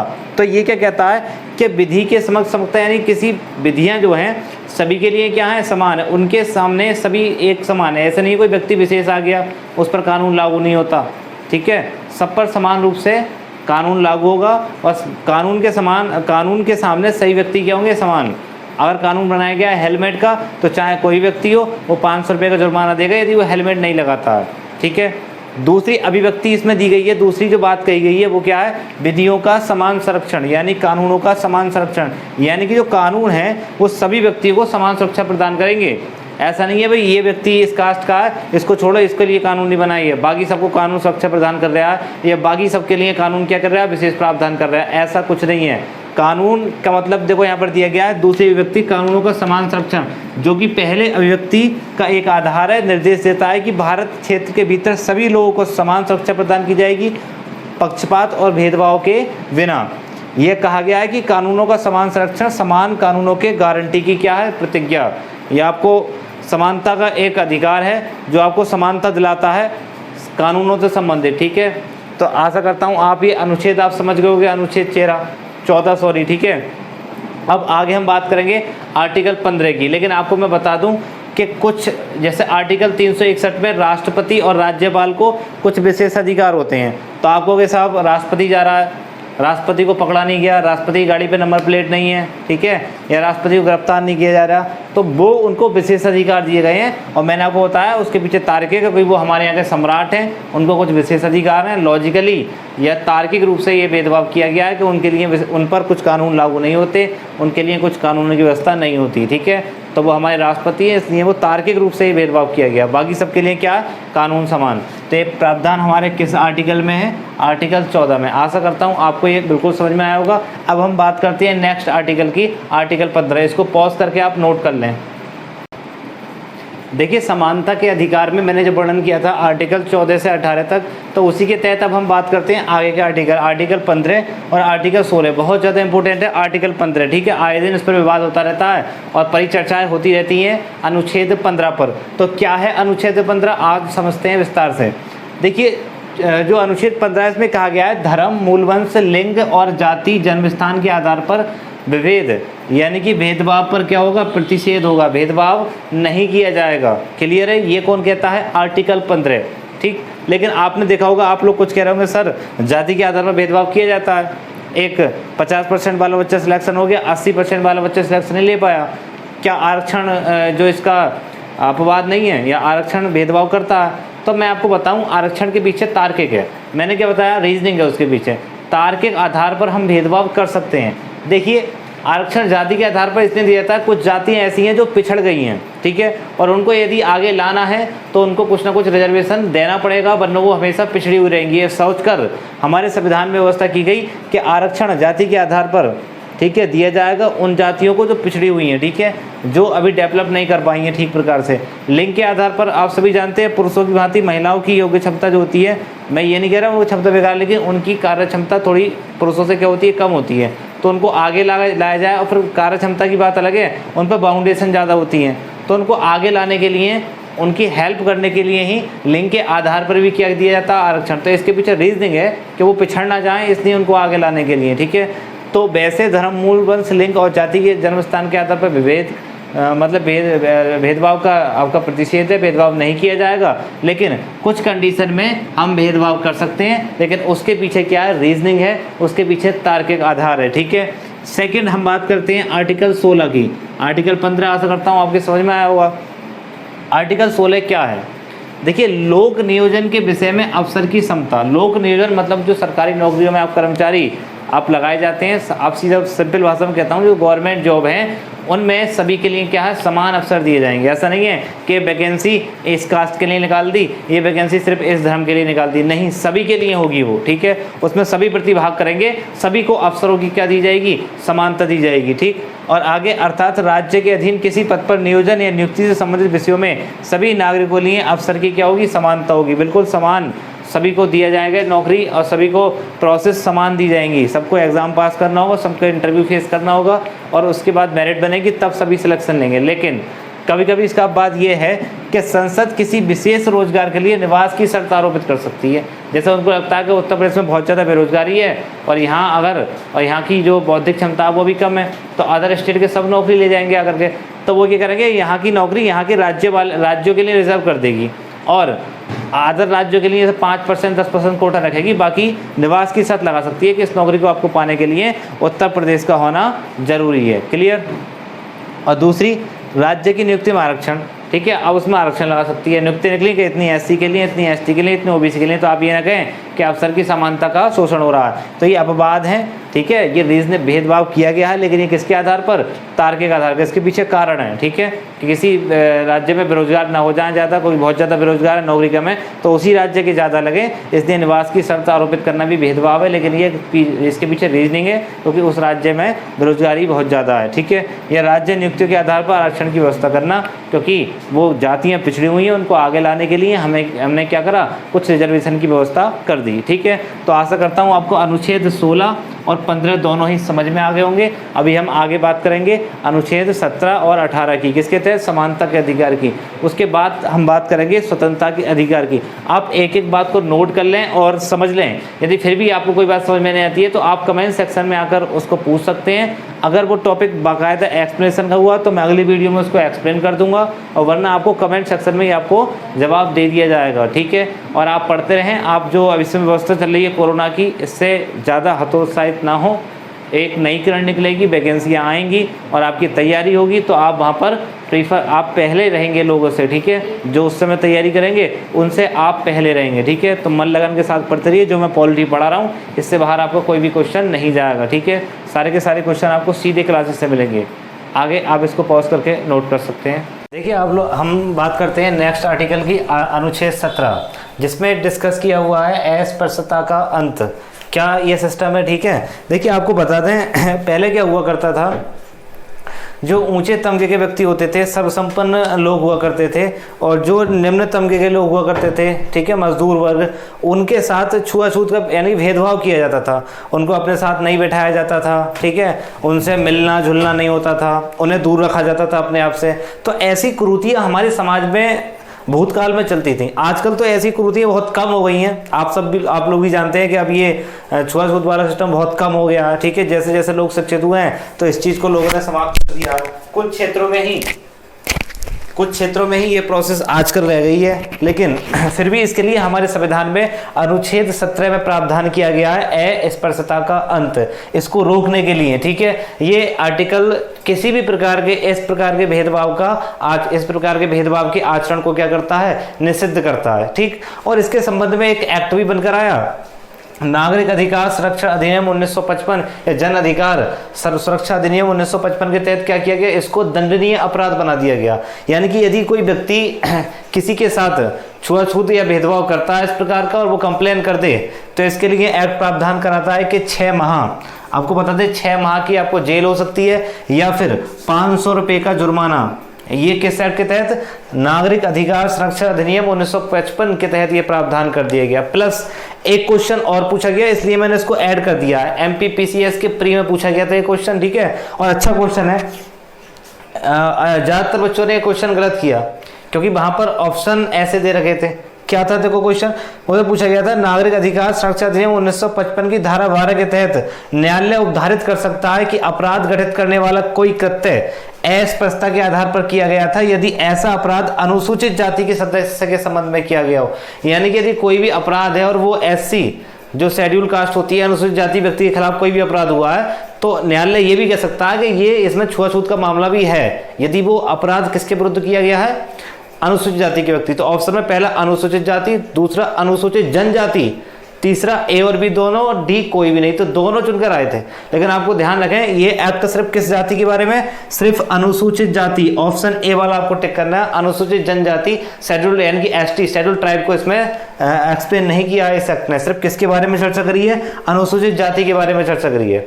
तो आशा करता हूं आर्टिकल अनुच्छेद 17 आपको बिल्कुल क्लियर हो गया होगा कि छुआछूत जो मतलब इसको प्रतिबंधित किया गया है वो किस एक्ट में, संविधान में कहां पे वर्णन है, मौलिक अधिकार के 17 में। ये समानता के अधिकार के तहत आता है। ये क्वेश्चन पूछा जा सकता है क्योंकि मैंने आपको बता दिया आर्टिकल 14 से लेकर अनुच्छेद 14 से लेकर अनुच्छेद 18 तक जितने भी आर्टिकल्स हैं जिनमें वो बातें कर गई हैं वो सब किसको लेकर है, समानता के अधिकार को। ठीक है, जो 6 प्रकार के हमें मौलिक अधिकार दिए गए हैं उनमें पहला अधिकार जो है समानता का अधिकार, उसके तहत ये अस्पृश्यता का अंत अनुच्छेद 17 में वर्णन किया गया है। और अब हम लोग बात करते हैं नेक्स्ट आर्टिकल की, अनुच्छेद 18 की। देखिए अब हम बात करते हैं आर्टिकल 18 अनुच्छेद 18 की। ठीक है, मोस्ट इंपोर्टेंट आर्टिकल है ये। ठीक है, उपाधियों के अंत को लेकर। देखो पहले क्या होता था, हमारे यहाँ उपाधियाँ दी जाती थी। ठीक है, किसी को चौधरी है, जमींदार है, वायसराय, ठीक है, तरह तरह की उपाधियाँ चलती थी, पद भी होते थे, कुछ उपाधियाँ होती थी जो भेदभाव उत्पन्न करती थी कि साहब ये आ गए, ये वो हैं, यहाँ के चौधरी हैं, ये जमींदार हैं, ये ऐसे टाइप की उनको उपाधि दे दी। ठीक है, इससे क्या होता, भेदभाव उत्पन्न होता था। तो हमारे संविधान में जब संविधान सभा संविधान बना रही थी तो उन्होंने इस बात को बाकायदा पॉइंट इसको नोट किया। ठीक है, और हमारे संविधान के भाग 3 मौलिक अधिकार में अनुच्छेद जो समानता का अधिकार है उसमें अनुच्छेद 18 में इसका वर्णन दिया गया। ठीक है, कि उपाधियों को क्या किया जाएगा, अंत किया जाएगा। और किस प्रकार से अंत किया, अब देखो पूरी आपको नॉलेज होनी चाहिए उसकी। अब ये तो पढ़ लिया उपाधियों का अंत है, लेकिन किस किस की उपाधियाँ, किस प्रकार की उपाधियाँ दी जाती हैं, ठीक है, किस प्रकार की उपाधियों पर बैन है और क्या ये उपाधि है या नहीं है, ये वाली बात समझना बहुत जरूरी है। ठीक, तो देखिए पहला पॉइंट हमको ये इसका जो एक परंतुक है पहला वो ये बताता है कि निषेध करता है कि राज्य, देखो राज्य का मतलब यहाँ पर क्या है, मैंने पहले बता दिया आर्टिकल 12 में अनुच्छेद 12 में राज्य की परिभाषा दी गई है। राज्य का मतलब हर वो सरकारी, जैसे कि केंद्र सरकार, राज्य सरकार और हर वो सरकारी कंपनी जो सरकार से रिलेवेंट है, ठीक है, या फिर अर्ध सरकारी जो सरकार से किसी प्रकार से मान्यता प्राप्त होते हैं, वो सब किसके अंतर्गत आएंगे, चाहे स्थानीय निकाय हैं, ठीक है, जैसे नगर पालिका, ग्राम पंचायत, ये सब किस वर्ड में आ गए, राज्य। अगर राज्य वर्ड बोल दिया तो सारे के सारे आ गए। ठीक है, कोई भी ये नहीं कि राज्य का मतलब उत्तर प्रदेश सम्मान नहीं देगा, नहीं, सब आ गए सारे। ठीक है, राज्य सेना या विद्या संबंधी सम्मान के सिवाय और कोई उपाधि प्रदान नहीं करेगा। यानी कि उपाधियां सेना के क्षेत्र में, सैन्य विभाग में और आपके शिक्षा विभाग में दी जाती हैं। ठीक है, जैसे आपको डॉक्टर की उपाधि मिल गई, ठीक है, एडवोकेट की उपाधि मिल गई, और क्या कहते हैं आपको सेना में आप जानते हो उपाधि दी जाती हैं, परमवीर चक्र दिए जाते हैं। ठीक है, तरह तरह की उपाधियों से सम्मानित किया जाता है, तो वो वैलिड है। ये पहले ही आपके परंतु पहले मैं आपको एक्सप्लेन कर दिया। सेकंड बात क्या है, भारत का कोई भी नागरिक विदेशी राज्य से उपाधि प्राप्त नहीं करेगा। देखिए सम्मान, भेंट, प्राइज वो अलग होते हैं, लेकिन उपाधि एक अलग होती है जो आपके नाम के साथ जुड़ जाती है। तो आप किसी भी विदेशी राज्य से, विदेशी राज्य का मतलब है किसी भी बाहर के देश से आप उपाधि प्राप्त नहीं करेंगे, ठीक है। और थर्ड ये है, अगर कोई विदेशी जो भारत की सरकार से रिलेवेंट है, यहाँ पर काम कर रहा है, यहाँ से जुड़ा हुआ है, हमारे भारतीय सरकार के अधीन है, वो भी बाहर से अगर कोई उपाधि ग्रहण करता है, भारत में उसके आने से भेदभाव उत्पन्न हो सकता है, तो उसको भी अनुमति लेनी पड़ेगी। किससे भी? राष्ट्रपति। हमारे यहाँ के जो राष्ट्रपति है उनकी सहमति के बिना वो भी उपाधि लेकर यहाँ पर वो नहीं रह सकता, ठीक है। और फोर्थ ये कहा गया है कि राज्य के अधीन लाभ विश्वास पद का धारण करने वाला कोई भी व्यक्ति, चाहे वो भारतीय नागरिक है, विदेशी है, कैसा भी व्यक्ति है, वो विदेशी राज्य से उसके अधीन किसी भी रूप में भेंट, आपने देखा होगा उपलब्धि और पद जितने भी दिए जाते हैं, ठीक है, सम्मान दिया जाता है, आपने प्राइज देखे होंगे, वो सारे के सारे सम्मान अवार्ड जो दिए जाते हैं वो सब किसकी सहमति पर स्वीकार किए जाते हैं? राष्ट्रपति की सहमति उसमें बहुत ज़्यादा क्या होती है? मस्ट होती है, अनिवार्य होती है। तो सारे के सारे पॉइंट उम्मीद करता हूँ आपको समझ में आए होंगे। और ये वर्णन किया गया है किसको लेकर भाई? उपाधियों के अंत को। अब एक प्रॉब्लम रहती है, कुछ हमारे सम्मान भी उनको व्यक्ति उपाधि समझ बैठता है। जैसे कि 1954 में हमारे यहाँ 4 प्रकार के नागरिक सम्मानों की शुरुआत हुई थी। आपको बताया गया था भारत रत्न, पद्म विभूषण, पद्म भूषण और पद्म श्री, ये क्रमांक में है, ठीक है। तो आपको बता दें ये नागरिक सम्मान है, इनको उपाधि नहीं समझा जाएगा। कुछ समय के लिए उपाधि समझ लिया गया था तो इनको बंद भी कर दिया गया था, आपको पता होगा मोरारजी देसाई वाली गवर्नमेंट ने, ठीक। तो जो बंद हो गए थे लेकिन दोबारा से फिर प्रारंभ कर दिए गए। तो ये एक सम्मान है, इनको आप अपने नाम के साथ ऐड नहीं कर सकते कि साहब भारत रत्न, ये आप लगा देते हो नाम के साथ, लेकिन नाम के साथ इसको आप नहीं लगा सकते, एज अ उपाधि इसको ट्रीट नहीं कर सकते। क्लियर है? ये एक प्रकार का नागरिक सम्मान है। तो पूरा एक्सप्लेन आपको कर दिया गया। देखिए कोई भी पॉइंट आपको नहीं छोड़ा जा रहा। और आपने आजकल न्यूज में आपने खबर पढ़ ली है कि यूपी में लगभग 6123 6130 वैकेंसियां हैं सब इंस्पेक्टर की जो आने वाली हैं, प्लस 8000 के समथिंग लेखपाल हैं। और आप सभी जानते हैं यूपी के एग्जाम में पॉलिटी जीएस के पोर्शन में बहुत ज़्यादा इंपॉर्टेंट रखती है। तो आप, उम्मीद है आप बड़े ध्यान से पढ़ रहे होंगे, सारी बातें आपको सारा कुछ पढ़ाया जाएगा। यदि पॉलिटी से क्वेश्चन आएगा तो क्वेश्चन नहीं बचाएगा आपका, ठीक है, आप करके ही आएंगे उस क्वेश्चन को। तो अब हम बात करते हैं नेक्स्ट अनुच्छेद की, अनुच्छेद 19। लेकिन अभी ये जो टॉपिक था पहले हमारा समानता का अधिकार, अनुच्छेद 14 से 18 तक वो पहले अधिकार के सारे अनुच्छेद आपको पढ़ा दिए गए। अब बात करते हैं हम नेक्स्ट अधिकार की, नेक्स्ट राइट्स की। वो क्या है? स्वतंत्रता का अधिकार। देखिए बात करते हैं अब हम नेक्स्ट आर्टिकल की, अनुच्छेद 19। अनुच्छेद 19 में भारत के नागरिकों के लिए कुछ स्वतंत्रता की प्रावधान किया गया, स्वतंत्रता को लेकर, ठीक है। बोलने की स्वतंत्रता, संगम बनाने की, संघ बनाने की स्वतंत्रता, ठीक है। तो इस प्रकार की सारी स्वतंत्रताएं जो दी गई हैं नागरिक को, ठीक है, वो अनुच्छेद 19 में प्रावधान है। और आप सभी को बता दें अनुच्छेद 19 से लेकर 22 तक ही प्रावधान किस मौलिक अधिकार के तहत किया गया है भाई? स्वतंत्रता का अधिकार, ठीक। इसका वर्णन हमारा अनुच्छेद 19 से 22 तक है और ये हमारा दूसरा मौलिक अधिकार है। अब इसके अंदर क्या क्या है और क्वेश्चन कैसे कैसे बनते हैं एग्जाम में, उनकी चर्चा करना बहुत जरूरी है। आप पढ़ लेते हैं कि भाई कुछ बोलने, अभिव्यक्त करने की स्वतंत्रता किसमें है? 19 में। बस इतना ही समाप्त करना नहीं है, इसके अंदर बहुत सारी बातें हैं जिनको जानना है। क्वेश्चन कैसा पूछा गया है, ये सारी बातें आपको जानना जरूरी है। जैसे कि वाक स्वतंत्रता आदि विषय कुछ अधिकारों का संरक्षण, ये प्रावधान इसमें प्रावधान जो है वो कई परंतों बनाए हुए हैं छोटे छोटे। तो अनुच्छेद 19 फर्स्ट का जो का है वो ये कहता है कि वाक एवं अभिव्यक्ति की स्वतंत्रता, यानी कि आदमी को बोलने की, अगर पूछा जाए भाषण देने की स्वतंत्रता किस आर्टिकल में है तो 19 फर्स्ट का में है। अगर आपसे पूछा जाए कि प्रेस की स्वतंत्रता किस में है तो 19 फर्स्ट का में है। कोई प्रेस की भी बोलने की स्वतंत्रता के अंतर्गत ही आती है स्वतंत्रता, ठीक है। साफ साफ शब्दों में लिखा हुआ नहीं है संविधान में कि प्रेस की स्वतंत्रता या समाचार पत्रों की स्वतंत्रता, लेकिन उसका जो वर्णन किया गया है वो अनुच्छेद 19 फर्स्ट का में किया गया है, ठीक है, कि आपके समाचार पत्रों की स्वतंत्रता। यहाँ तक कि एक एग्जाम में क्वेश्चन पूछा गया है, सिविल सर्विस का एग्जाम था, उसमें पूछा गया है कि आपकी छत पर झंडा फहराना, जो आप झंडा फहरा सकता है प्रत्येक भारतीय नागरिक, ये उसको स्वतंत्रता दी गई है, लेकिन ये स्वतंत्रता किस अनुच्छेद में इसका वर्णन है? तो वो स्वतंत्रता अभिव्यक्त कर रहे हैं, अपनी राष्ट्र भावना को अभिव्यक्त कर रहे हैं। तो अभिव्यक्त करने की स्वतंत्रता किसमें? 19 फर्स्ट का में, तो वो इसके अंतर्गत ही है। आपको उसके अंदर 19 फर्स्ट का ही ढूंढना है। क्लियर हुआ पहला, ठीक है। बोलने की, किसी भी चीज को अभिव्यक्त करने की स्वतंत्रता 19 फर्स्ट का में। नेक्स्ट आता है हमारा 19 फर्स्ट खा, शांतिपूर्वक एवं निरायुध सम्मेलन की स्वतंत्रता, यानी कि आप किसी भी जाति धर्म विशेष भाषा का सम्मेलन कर सकते हैं, लेकिन उसमें क्या है, आपको हथियार या फिर उसमें कोई ऐसी लड़ाई झगड़ा या फिर ऐसे भाषण जो राष्ट्र भावना या भारत की अखंडता को मतलब खतरा है, ऐसी व्यक्ति हो रही है सम्मेलन में, तो आप उस सम्मेलन को नहीं कर सकते। अन्यथा आप किसी प्रकार का जाति या विशेष समुदाय को लेकर आप सम्मेलन कर सकते हैं, आपको पूरी स्वतंत्रता है। वो 19 फर्स्ट का में इसका प्रावधान किया गया है। ठीक, नेक्स्ट हम बात करते हैं अनुच्छेद फर्स्ट का, 19 फर्स्ट का। इसके अंदर क्या, संगमीय संघ बनाने की स्वतंत्रता, यानी कि आप किसी विशेष समुदाय के लिए संघ बना सकते हैं, यूनिटी बना सकते हैं। जैसे कि आपने देखा होगा जाट महासभा, क्षत्रिय महासभा, ब्राह्मण महासभा, जाटव महासभा, तरह की अलग अलग जाति की अलग अलग यूनिटी होती हैं।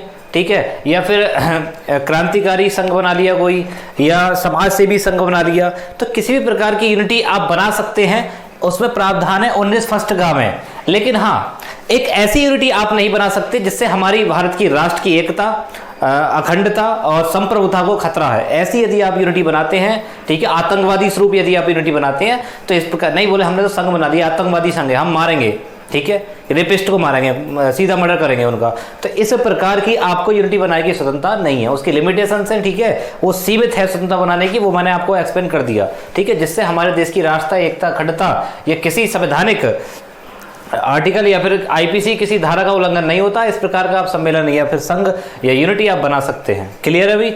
आप बात करते हैं 19 फर्स्ट घ। इसमें कहा गया है कि राज्य क्षेत्र में, राज्य क्षेत्र जानते हैं, यानी कि पूरा राज्य परिभाषा दी गई, पूरा देश ही आ गया राज्य क्षेत्र में। राज्य क्षेत्र में सर्वत्र अबाध संचरण की स्वतंत्रता, यानी कि आप पूरे भारत में किसी भी स्थान पर स्वतंत्रता घूम सकते हैं, आप कहीं भी संचरण कर सकते हैं, आपको नहीं रोका जाएगा। लेकिन आप यदि ऐसे किसी विशेष परिक्षेत्र में जाते हैं जहां पर किसी भारतीय नागरिक या किसी व्यक्ति का जाना यहां पर निषेध किया गया है, तो फिर वहां पर आप दंडना के अधिकारी होंगे। वहां पर आप इस अनुच्छेद फर्स्ट घ को नहीं गाएंगे। इसमें कहा गया है कि भाई लिमिटेशन है उसकी, या कोई सुरक्षा कानून है और आप निकल रहे हैं, संचरण कर रहे हैं और उसके तहत मना किया हुआ है, तो आप ऐसा प्रोसेस नहीं कर सकते। उसके लिए इसमें लिमिटेशंस दी गई हैं। अनुच्छेद फर्स्ट डा, इसमें कहा गया है भी राज्य क्षेत्र के किसी भाग में निवास करने और बस जाने की स्वतंत्रता, यानी कि आप भारत के किसी, अगर आप यूपी के रहने वाले हैं तो आप महाराष्ट्र में जाकर निवास कर सकते हैं, आप वहां रह सकते हैं, अपनी जीवन याचिका चला सकते हैं वहां पर। ठीक है, आप बाकायदा कोई काम कर सकते हैं, निवास कर सकते हैं, वहां जमीन खरीद सकते हैं, आपको पूरी स्वतंत्रता है राज्य के किसी भी क्षेत्र में। ऐसा नहीं यूपी वाले महाराष्ट्र में नहीं जाएंगे, सबके लिए स्वतंत्रता दी गई है 19 फर्स्ट डा में। लेकिन एक प्रॉब्लम है। क्या प्रॉब्लम है? यदि आप ऐसे किसी राज्य में जो क्या है वहां आदिवासी क्षेत्र है और वहां ये प्रावधान किया गया है कि यहाँ पर नागरिक यदि कोई बाहर का अन्य किसी राज्य का नागरिक आएगा तो उसको उस राज्य के सीएम से, राज्यपाल से आपको क्या लेनी पड़ेगी? अनुमति। उसके बाद एंट्री मिलेगी। और वहां पर जाकर आप बंडा गा रहे हैं 19 का बंडा कि हमें क्या चाहिए, हमें तो यहाँ पर निवास करेंगे। ठीक है, और आपके निवास करने से उनकी संस्कृति के क्षय होने का खतरा, उनकी संस्कृति विलुप्त होने के कगार पर है, तो आपको वहां एंट्री नहीं दी जाएगी। आप भारतीय राज्य क्षेत्र में, उस परिक्षेत्र में आप मकान नहीं बना सकते, तो वहां पर आप आर्टिकल 19 बंडा को नहीं गाएंगे। ये लिमिटेशन है। ठीक है, मैंने आपको बता दिया। और देखिए बहुत ज्यादा इंपॉर्टेंट, अनुच्छेद फर्स्ट चा, अनुच्छेद 19 फर्स्ट चा, इसमें क्या प्रावधान है? संपत्ति अर्जन करने की स्वतंत्रता, यानी कि आप संपत्ति अर्जन कर सकते हैं, एकत्र कर सकते हैं, इसको नहीं रोका जाएगा। लेकिन आपको बताते हैं ये अब आर्टिकल जो है, आर्टिकल 19 वन चा, इसको क्या कर दिया गया है? निरस्त कर दिया गया। अभी हमारे संविधान में नहीं है। भारतीय संविधान संशोधन 1978, 44वां संविधान संशोधन 1978 के तहत इस आर्टिकल को क्या कर दिया गया? समाप्त कर दिया गया। यानी कि अब संपत्ति अर्जन करने की स्वतंत्रता एक मौलिक अधिकार नहीं है। तो फिर क्या किया गया इसके साथ? और देखो इसका ही वर्णन आर्टिकल 31 में भी किया गया है, मैं आपको आगे बताऊंगा, वो भी संपत्ति से संबंधित है। और आर्टिकल 19 फर्स्ट चा भी संपत्ति से संबंधित है। ठीक है, संपत्ति अर्जन करने की स्वतंत्रता दी गई है फर्स्ट चा में 19 के। ठीक है, और संपत्ति अर्जन करने की विधियां जो उसकी व्यावृत्ति है वो दी गई है आर्टिकल 31 में। तो ये दोनों ही आर्टिकल 19 फर्स्ट चा भी और आर्टिकल 31 भी, ये दोनों निरस्त कर दिए गए 44वां संविधान संशोधन 1978। और इनको आर्टिकल 300 का में एक कानूनी अधिकार बनाकर रख दिया, यानी कि संपत्ति का अधिकार अब मौलिक अधिकार नहीं है, वो कानूनी अधिकार है। लेकिन एक एग्जाम में पूछा गया है कि संपत्ति के अधिकार से संबंधित अनुच्छेद कौन सा है, तो वहां पर अनुच्छेद 31 नहीं था, तो वहां क्या होगा 19 फर्स्ट 4, क्योंकि दोनों ही आर्टिकल संपत्ति से संबंधित है, संपत्ति के अर्जन करने से संबंधित है। आशा करता हूं क्लियर करने होंगे, समझे होंगे आप ये वाली बात। और फिर उसके बाद है भाई आपका 19 फर्स्ट छा। तो छा में क्या है, कोई वृत्ति, व्यापार या कारोबार करने की स्वतंत्रता, यानी कि आपको स्वतंत्रता दी गई है कि आप भारत के किसी भी राज्य क्षेत्र में जाकर व्यापार कर सकते हैं, आप महाराष्ट्र में व्यापार कर सकते हैं नियम कायदे के साथ, ठीक है। जो भी लाइसेंस लेने होते हैं उन लाइसेंस को लेकर आप कहीं भी व्यापार कर सकते हैं, आपको नहीं रोका जाएगा। ऐसा नहीं है व्यापार यही करेंगे लाला जी आप नहीं करोगे, ठीक है। तो ऐसा कुछ नहीं है, भेदभाव कुछ नहीं है, सभी को समान आपको स्वतंत्रता दी गई है व्यापार को लेकर के, लेकिन वो व्यापार लीगल होना चाहिए, इलीगल नहीं होना चाहिए, ठीक है। यानी आप तस्करी कर रहे हो, किसी भी चीज का व्यापार कर रहे हो, ठीक है, अफीम बेच रहे हो खुलेआम बाजार में, ठीक है, बोले साहब हमको तो 19 फर्स्ट व्यापार है हमारा, ठीक है। तो उसके लिए कुछ कंडीशन होती है, लाइसेंस होती है, सबके सब अधिकार जो आपको दिए गए हैं स्वतंत्रता के, ये सीमित हैं, ये असीमित नहीं है, ठीक है। जैसे लिख दिया आप हर जगह इसकी भी नहीं बजाओगे, ठीक है। कुछ कंडीशन है जहां पर इनको क्या कर दिया जाएगा, बैन कर दिया जाएगा, ठीक है भाई। और आपको बता दें जब भारत में आर्टिकल 352 के तहत, आर्टिकल 352 के तहत राष्ट्रीय आपात लगाया जाता है, ठीक है, इमरजेंसी जब लागू होती है तो ये आर्टिकल आपका तुरंत ही क्या हो जाता है, समाप्त। 358 में ये प्रावधान है कि ये तुरंत ये सारे के सारे आपके अधिकार छिन जाते हैं, ठीक है, बिना राष्ट्रपति के आदेश के। बस राष्ट्रपति आदेश करेगा इमरजेंसी की, उसको कहने की जरूरत नहीं है, ये सबसे पहले समाप्त हो जाएगा, ठीक है। यानी कि ये सारी की सारी स्वतंत्रताएं आपकी क्या हो जाएंगी, इमरजेंसी के दौरान समाप्त हो जाएंगी। 100% है, बाकी के मौलिक अधिकार डिपेंड करते हैं राष्ट्रपति के ऊपर, ठीक है, लेकिन ये वाला तो स्वतः ही खत्म हो जाएगा।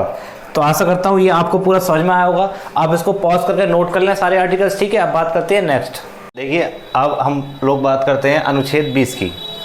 तो देखिए अनुच्छेद 20 संबंधित है अपराधों के लिए दोष सिद्ध के संबंध में संरक्षण। क्या है इसको एक्सप्लेन करते हैं, ठीक है।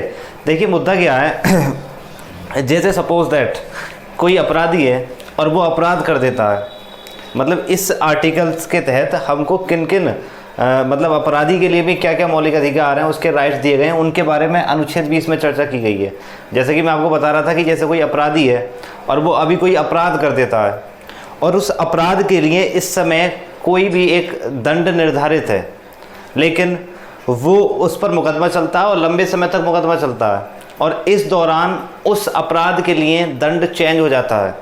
तो ये आर्टिकल्स हमको ये बताता है कि यदि कोई व्यक्ति अपराध करता है तो जिस समय उसने अपराध किया है उस अपराध के लिए दंड जो उस समय निर्धारित है वही दंड उसको दिया जाएगा, चाहे वो व्यक्ति कितने लंबे समय तक उसमें मुकदमा क्यों ना चलता रहे, ठीक है, चाहे 10 साल हो जाए, 20 साल हो जाए, चाहे कोई भी सजा का प्रावधान चेंज हो जाए, लेकिन उस व्यक्ति को वही सजा मिलेगी जो उसके अपराध के समय निर्धारित थी। तो ये इसका परंतु फर्स्ट यही निर्धारित करता है आर्टिकल 20 का कि यदि कोई अपराधी है और उसने अपराध किया है तो जो उस समय दंड निर्धारित है वही उसको दंड दिया जाएगा, चाहे 20 साल हो जाए, चाहे 25 साल हो जाए, इसकी कोई भी इसमें ये बाध्यता नहीं रखी जाएगी।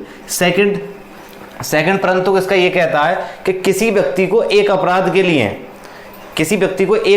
लिए एक ही बार दंडित किया जाएगा, एक से ज्यादा बार आप एक अपराध के लिए उसको दंडित नहीं कर सकते। ये तो जनरल सी बात है, सभी जानते हैं, लेकिन अगर पूछा जाए कि ये पूछा भी क्या है, ठीक है, कि ये तथ्य जो है कौन से अनुच्छेद से संबंधित है, ये किस प्रकार के मौलिक अधिकार से संबंधित है, तो मैंने आपको बताया हम कौन से मौलिक अधिकार पढ़ रहे हैं, सेकंड, ठीक है। उसके अंतर्गत ही जो आपका आर्टिकल 20 है, आर्टिकल 20 का सेकंड पॉइंट ये हमको बताता है, ठीक।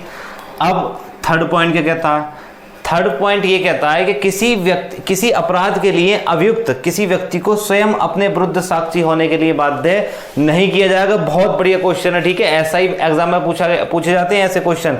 जैसे कि सपोज दैट आपको उठा के ले आई पुलिस और जबरदस्ती आपके ऊपर प्रयास बना रही है कि आप ये कबूल करें यही अपराध आपने किया है, ठीक है, आपके लिए बाध्यकारी बनाया जा रहा है अपने ही विरुद्ध साक्षी होने के लिए, तो आप ऐसा नहीं कर सकते, ठीक है। वो जा सकता है सीधा सुप्रीम कोर्ट, उसके मौलिक अधिकार कौन से, आर्टिकल 20 में जो उसको मौलिक अधिकार दिया गया उसका हनन हो रहा है, ठीक है। आप जबरदस्ती किसी को अपराध स्वीकार करने के लिए बाध्य नहीं कर सकते, ठीक है। ऐसा देखा जाता है, आपने फिल्मों में भी देखा होगा कि इंस्पेक्टर वो जबरदस्ती उसकी पढ़ाई करता है, कबूल करो तुमने ही मर्डर करा है या तुमने ही चोरी करी है, ठीक है, उसके सामने कंडीशन ऐसी रख दी जाती है, उसको मजबूर किया जाता है। तो ऐसा ना हो इसलिए ही मौलिक अधिकार में ये पॉइंट आपका रखा गया है, ठीक है। तो मैंने आर्टिकल्स को पूरा एक्सप्लेन किया है, क्योंकि सीधा सीधा आर्टिकल तो बहुत कम पूछा जाता है, उसके अंदर जो बातें हैं उनको क्वेश्चन में रख दिया जाता है। आपने देखो बड़े बड़े क्वेश्चन आते हैं उनमें तो ये बातें ही रखी जाती हैं, कारण कथन में रख देता है, कथन ये कारण ये कौन से आर्टिकल से संबंधित है, ठीक है। तो आपको इस बात का विशेष कर ध्यान रखना है, क्लियर। और स्वतंत्रता के अधिकार में ये सब बातें आती हैं, सेकंड स्वतंत्रता का अधिकार ही हम पढ़ रहे हैं, ठीक।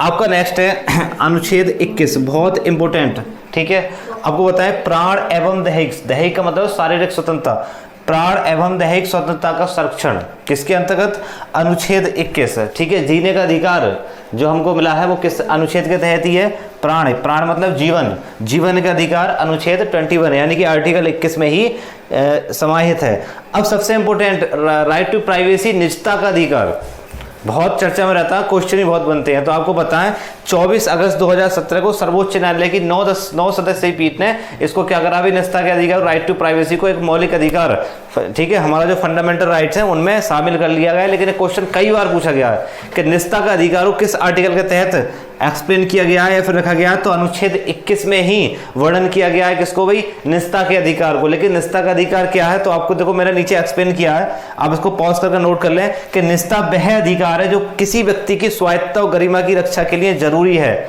जो हमारी स्वतंत्रता है, अपनी पर्सनल लाइफ होती है, ठीक है, उसके लिए बहुत ज्यादा जरूरी है निजता का अधिकार, हमारे लिए एक आवरण की तरह है जो हमारे जीवन में होने वाले अनावश्यक अनुचित हस्तक्षेप से क्या करता है, अभी हमको बचाता है। हमारी लाइफ, पर्सनल लाइफ में कोई मतलब हस्तक्षेप करे, ठीक है, तो वो हमारी एक राइट टू प्राइवेसी एक आवरण की तरह है, जो हमारी निजता प्राइवेसी है हमारी, उसके साथ हम रह सकें और हम अपनी पर्सनल लाइफ को एंजॉय कर सकें, ठीक है। तो 24 अगस्त 2017 को शामिल किया गया है, 9 सदस्यीय पीठ ने, बहुत सारे क्वेश्चन यहाँ से बन सकते हैं, ठीक। तो आशा करता हूँ आपको जीने का अधिकार, शारीरिक स्वतंत्रता का अधिकार, आर्टिकल 21 में कई तरह के क्वेश्चन पूछ सकता है आपसे, निजता का अधिकार, right to privacy, right to privacy में बहुत सारी बातें आती हैं, ठीक है।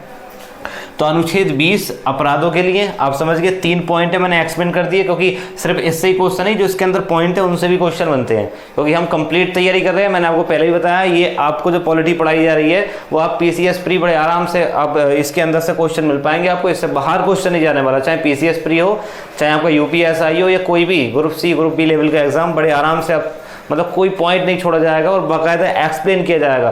फिर भी यदि आपको कोई लगता है कोई पॉइंट आपके समझ में नहीं आया तो आप कमेंट सेक्शन में पूछ सकते हैं, ठीक है, मैं बाकायदा आपको एक्सप्लेन करूंगा। और ज़्यादा कोई बड़ा टॉपिक हुआ तो नेक्स्ट वीडियो में उसके बारे में मैं जरूर चर्चा करूंगा उस स्टूडेंट का नाम लेकर, ठीक है। तो आप ध्यान रखेंगे अनुच्छेद 20 और अनुच्छेद 21, आप इसको पॉज करके नोट कर ले सारे पॉइंटों को, ठीक है। अब हम बात करते हैं नेक्स्ट आर्टिकल। देखिए अब हम बात करते हैं आर्टिकल 21 का, यानी कि अनुच्छेद 21 का। देखिए इस अनुच्छेद को बाद में जोड़ा गया, तो क्वेश्चन इससे ये भी पूछा जाता है कि इस आर्टिकल को हमारे संविधान में कब जोड़ा गया। तो 86वां संविधान संशोधन 2002 के तहत, ठीक है। आप सभी जानते हैं अटल बिहारी वाजपेयी की गवर्नमेंट थी हमारे देश में, और उस समय ही आर्टिकल 21 अनुच्छेद 21 का जोड़ा गया, जिसके तहत शिक्षा का अधिकार। तो कई बार क्वेश्चन पूछे गए हैं इसे कब जोड़ा गया, ठीक है। यह अनुच्छेद 21 का के तहत किसको मौलिक अधिकार बनाया गया, तो एजुकेशन, राइट टू एजुकेशन जो है वो फंडामेंटल राइट में ऐड जो किया गया है वो किया गया है आपका 86वां संविधान संशोधन 2002 के तहत। इसके तहत क्या है भाई, ये क्वेश्चन पूछा गया था कि 0 से 5 मतलब बचपन से मतलब जो 5 वर्ष तक के बच्चे या 5 से 10 क्या है, तो उम्र ध्यान रखेंगे 6 वर्ष से 14 वर्ष तक की उम्र के बच्चों को निःशुल्क एवं अनिवार्य शिक्षा उपलब्ध कराना ही राइट टू एजुकेशन का पर्पस है, ठीक है, जो किसमें एक्सप्लेन किया गया है अनुच्छेद 21 का में, ठीक है। आशा करता हूँ ये आपको अनुच्छेद बिल्कुल स्पष्टता समझ में आया होगा। अब हम बात करते हैं अनुच्छेद 21, अनुच्छेद 22, इसको समझना है। इसमें क्या है, कुछ दशाओं में गिरफ्तारी और निरोध से संरक्षण, ये सीधा सीधा पूछा गया था, ठीक, कि अनुच्छेद 22 के तहत किस व्यवस्था का प्रावधान है, तो ध्यान रहे कुछ दशाओं में गिरफ्तारी और निरोध से संरक्षण।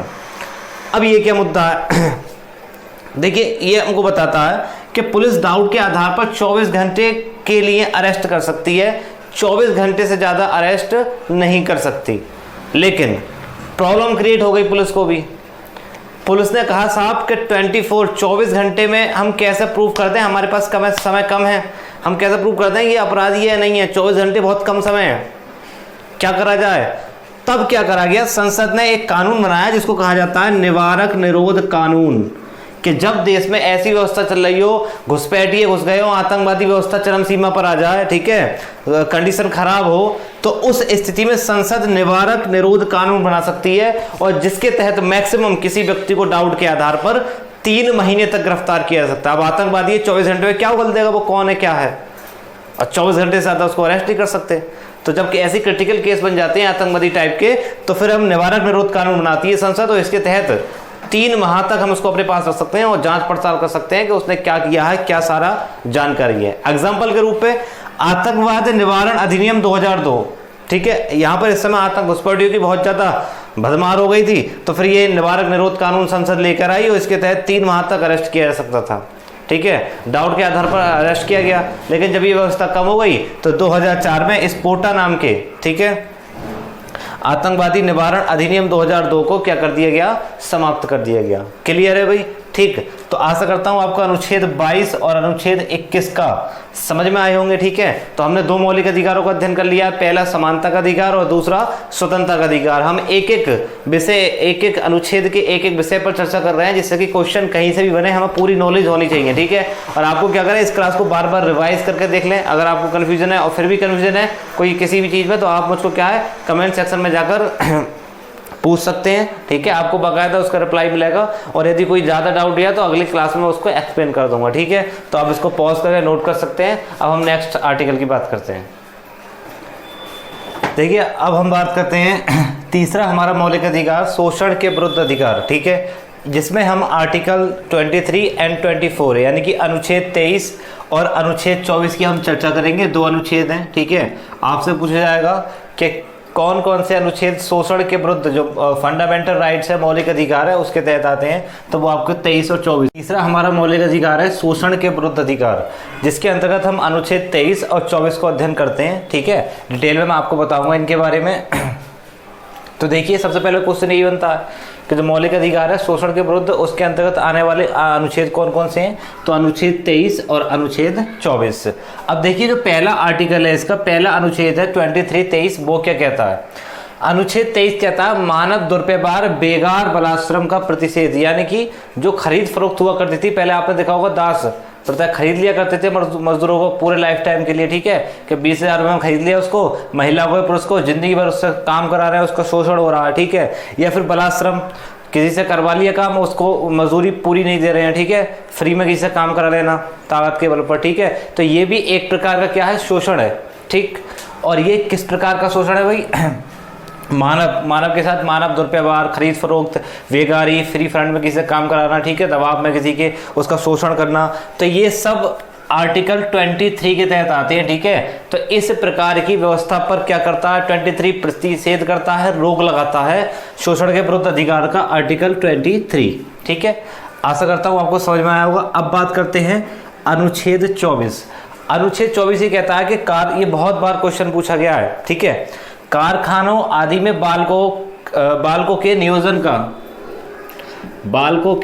नियोजन का प्रतिषेध, यानी कि आपने देखा होगा कि जो छोटे बच्चे होते हैं उनको कारखानों में बाहर लगा हुआ होता है कि भाई इस अब तो 18 वर्ष कर दिया है, ठीक है, लेकिन जो छोटे मोटे काम भी कर लेते हैं उनमें भी ये आर्टिकल ये बताता है कि 14 वर्ष से कम आयु के बच्चों को किसी प्रकार के काम के लिए बाध्य नहीं किया जाएगा, ठीक है, और ना ही उससे कोई काम कराया जाएगा, चाहे उसकी इच्छा है या नहीं है, ठीक है। यदि आप कराए पाएंगे, चाहे उसकी इच्छा क्यों ना है, लेकिन आपको उसके क्या है, दंडना के अधिकारी आप बन जाएंगे। तो अनुच्छेद 24 बच्चों के इस प्रकार के शोषण, किस प्रकार के, कि उनसे कोई काम ना कराया जाए, किस उम्र तक, 14 वर्ष तक, ठीक है। इस प्रकार का जो शोषण होता है बच्चों का, उस शोषण से उनको मुक्ति दिलाता है, ठीक है, और उनके इस अधिकार का संरक्षण करता है, ठीक है। तो आपको आर्टिकल 23 और 24 जो हमारे तीसरा मौलिक अधिकार है शोषण के विरुद्ध अधिकार, उसके तहत ये एक्सप्लेन किया गया है। आप इसको नोट कर सकते हैं, ठीक है, बहुत सारे क्वेश्चन इनसे बन जाते हैं। देखिए, अब हम बात करते हैं चौथा जो हमारा मौलिक अधिकार है, धर्म की स्वतंत्रता का अधिकार। देखिए, इसको लेकर काफ़ी चर्चा में रहते हैं, तो इसके बारे में हम डिटेल से चर्चा करेंगे, ठीक है। जो हमारा चौथा मौलिक अधिकार है, धार्मिक स्वतंत्रता का अधिकार, अनुच्छेद 25 से अनुच्छेद 28 तक, इसमें हम 25, 26, 27, 28 4 आर्टिकल्स, 4 अनुच्छेद की चर्चा करेंगे, ठीक है, विस्तार से। अनुच्छेद 25 क्या कहता है? अंतःकरण और धर्म के अबाध रूप से मानने, आचरण और प्रचार करने की स्वतंत्रता। यानी कि भारत में जितने भी धर्म हैं उनको अपनी संस्कृति के अनुसार अपने धर्म को मानने की स्वतंत्रता होगी। आप उस पर बाउंडेशन नहीं लगा सकते। कोई भी राज्य सरकार किसी भी धर्म को लेकर कानून नहीं बना सकती कि आप ये नहीं मना सकते, आप दिवाली नहीं मनाओगे, आप ईद ऐसे नहीं मनाओगे, आप ये नहीं करोगे कि आप ईद पर सफेद कपड़े मत, तो ऐसी बाउंडेशन नहीं लगा सकती। वो उसके धर्म को मानने का आचरण है, वो धर्म को किस प्रकार से मानता है, उसकी संस्कृति है, उसकी कुछ रीतियां हैं, ठीक है। तो ये आर्टिकल 25 प्रत्येक धर्म को अपने रूप से चलाने, अपने रूप से मानने का स्वतंत्रता देता है, ठीक है। तो आपको ध्यान रखेंगे अनुच्छेद 25 में 2 बिंदु हैं, इनसे क्वेश्चन पूछे गए हैं, इसलिए मैंने इन 2 परंतु को ऐड किया है। पहला क्या है? कृपाण, जो कृपाण होता है चक्कू की तरह, वो धारण करना सिख धर्म के मानने का अंग नहीं है, ठीक है। ठीक है, सॉरी, सिख धर्म के मानने का अंग है। यानी कि अगर वो कृपाण धारण करते हैं तो आप ये नहीं कहेंगे कि आप लाइसेंस लाइए, इसका क्या है लाइसेंस, चक्कू ले घूम रहे हो हर जगह, नहीं, वो उनके धर्म के मानने का एक अंग है, तो वो कृपाण धारण कर सकते हैं। उनको कृपाण धारण करने से, वो छुरा जो होता है उसको धारण करने से नहीं रोका जाएगा। दूसरा बहुत इंपॉर्टेंट बात, कुछ बच्चों ने आज तक नहीं जानी होगी, लेकिन आपको बता दें, जो ये हिंदू धर्म है ना, हमारे संविधान के हिसाब से जो आपके सिख हैं, जैन हैं, बौद्ध हैं, ये तीनों हिंदू धर्म के अंतर्गत ही आते हैं। यानी कि संविधान इनको अलग धर्म नहीं मानता, संविधान हिंदुओं के अंतर्गत ही सिख, जैन और बौद्ध इनको सम्मिलित करता है। और आर्टिकल 25 का सेकंड पॉइंट ये एक्सप्लेन करता है। तो ध्यान रखेंगे, हिंदुओं के अंदर ही सिख, जैन, बौद्ध, इससे क्वेश्चन पूछा गया था कि अनुच्छेद 25 के तहत कौन कौन से धर्म हिंदू धर्म के तहत अंतर्गत आते हैं, तो कौन कौन से? सिख, जैन और बौद्ध, ठीक है। ये क्वेश्चन पूछा गया था, MPPCS का क्वेश्चन है, आपके घटना चक्र में आपको मिल जाएगा, ठीक है, रखा हुआ है, तो इसलिए मैंने इस पॉइंट को नोट कराया आपका। अगला है अनुच्छेद 26, धार्मिक कार्यों के प्रबंध की स्वतंत्रता। यानी कि अपने धर्म को लेकर आप किस प्रकार से प्रबंध करते हैं वो आपके अकॉर्डिंग है। आप क्या करते हैं, ईद पर किस प्रकार से आप सजाते हैं, कैसी व्यवस्था करते हैं, या फिर मंदिर पर रामायण किस प्रकार से होगी, रामलीला कैसे आप कराएंगे, ठीक है, आप उर्स कैसे लगाएंगे, ये सारी जो भी प्रबंध करने हैं धर्म से जुड़े हुए, वो धर्म ही करेगा, आप उसमें हस्तक्षेप नहीं करेंगे, सरकार उसमें हस्तक्षेप नहीं करेगी कि आप रामलीला ऐसा मत बनाइए, ठीक है, या रामलीला आप इस समय नहीं चला सकते, आप इस समय चलाइए, इस तरह। वो अलग बात है कि कंडीशन ऐसी है, देश में इमरजेंसी है, तो उन पर रोक लगा दे, लेकिन उनको करना कैसे है ये कौन तय करेगा? ये धर्म ही तय करेगा, उस धर्म के अकॉर्डिंग धर्म के लोग ही तय करेंगे उसको। उनको स्वतंत्रता दी गई है धार्मिक कार्यों के प्रबंध की। अगला अनुच्छेद तो देखिए, अब बात करते हैं हम अनुच्छेद 27 की। अनुच्छेद 27 में वर्णन है किसी विशिष्ट धर्म की अभिवृद्धि के लिए करों के संदाय से स्वतंत्रता टू कलेक्ट। तो क्या है ये? देखिए, आपने देखा होगा कि आप कहीं जाते हैं तो रास्ते में कुछ धर्म के लोग मिल जाते हैं, मैं किसी विशेष धर्म का नाम नहीं ले रहा, ठीक है, और वो रसीदें काटते हैं कि लाइए हमें ये बनवाना है, इस धर्म के लिए ये कार्य कराना है, इसके लिए आपको 50 रुपये देने पड़ेंगे, 101 रुपये देने पड़ेंगे, 200 रुपये, ज़बरदस्ती रसीद काट देते हैं, ठीक है। प्रेशर बनाते हैं आपके ऊपर कि आप उसमें क्या करें, कुछ ना कुछ दान करें, ठीक है, कुछ ना कुछ आप उसमें दें धर्म के लिए। तो ये अनुच्छेद जो है, अनुच्छेद 27 ये कहता है कि किसी विशिष्ट धर्म की अभिवृद्धि के लिए ना ही गवर्नमेंट और ना ही कोई व्यक्ति बाध्य नहीं है कि वो क्या करेगा, उसके लिए पैसे देगा। आप उसको बाध्य नहीं बनाएंगे कि आपको देना ही होगा, ठीक है, कि आपको जबरदस्ती 500 रुपये देने पड़ेंगे इस काम के लिए, ठीक है, इस धर्म में। तो किसी भी धर्म की अभिवृद्धि के लिए करों के समुदाय में आप किसी को बाध्यकारी नहीं बना सकते। किसी व्यक्ति को यदि बनाया जा रहा है, उससे 50,000 रुपये की मांग हो रही है कि आप ये कराइए, तो भाई उसके एक मौलिक अधिकार का हनन रहा जो दिया गया है अनुच्छेद 27 में, ठीक है भाई। तो आप अच्छी प्रकार से समझ गए होंगे आर्टिकल 27 को। अब जो मौलिक अधिकार है धर्म की स्वतंत्रता का, इसका जो अंतिम आर्टिकल है वो है 28।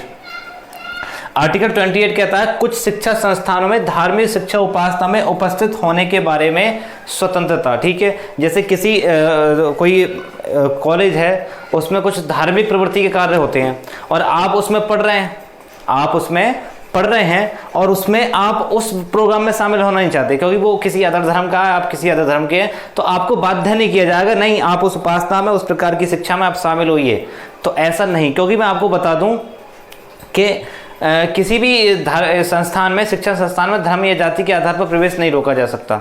तो अगर कोई विशेष धर्म का प्रवृत्ति का स्कूल है वो ठीक है, उसमें चलते हैं, उसमें कोई अदर व्यक्ति का धर्म का चला जाए तो उसको, उसमें जो प्रवृत्तियाँ चलती हैं, उसमें प्रार्थना सभा होती है, कुछ होती है, तो उसमें उसको करने के लिए बाध्य नहीं किया जाएगा। ठीक है, उपासना जो होती है उसमें धार्मिक प्रवृत्ति उनको लिए उसमें स्वतंत्रता दी गई है, उस व्यक्ति को बाध्य नहीं बनाया जाएगा। ये प्रबंध दिया गया है हमारे आर्टिकल 28 में। तो आशा करता हूँ धर्म की स्वतंत्रता से जुड़े हुए जो 4 आर्टिकल हैं वो आपके समझ में आ गए होंगे विस्तार से। ठीक है, अब हम बात करते हैं 5वां आपका मौलिक अधिकार, संस्कृति और शिक्षा संबंधी अधिकार। इसमें हम 2 अनुच्छेद 29 और 30 की चर्चा करेंगे। पहले हम बात करते हैं अनुच्छेद 29 की, बहुत ज़्यादा इंपॉर्टेंट, मैं आपको बात बताऊंगा, इसके बारे में ध्यान से सुने।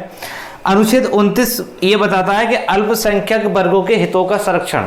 आपको अनुच्छेद पढ़ने के बाद कैसा लग रहा है? आपको ऐसा लग रहा है ना कि इसमें अल्पसंख्यकों की बात हुई होगी, लेकिन जनरली इसमें अल्पसंख्यक को लेकर बात नहीं हुई है, क्योंकि इसके अंदर ये लिखा हुआ है कि ये उपबंध करता है कि भारत के किसी भाग में रहने वाले नागरिकों के किसी भी अनुभाग को जिसकी अपनी बोली, भाषा, लिपि, संस्कृति सुरक्षित रखने का अधिकार है। तो भारत में रहने वाले नागरिक के किसी भी अनुभाग को, माइनॉरिटीज नहीं, अब किसी भी अनुभाग में मेजॉरिटी भी आ सकती है, बहुसंख्यक भी आ सकता है और अल्पसंख्यक भी आ सकता है। तो इस आर्टिकल में ऐसा कुछ नहीं है कि अल्पसंख्यकों के हितों की बात हुई है, इसमें सभी की बात हुई है, बहुसंख्यक एक नागरिकों के, एक समुदाय की, अनुभाग की।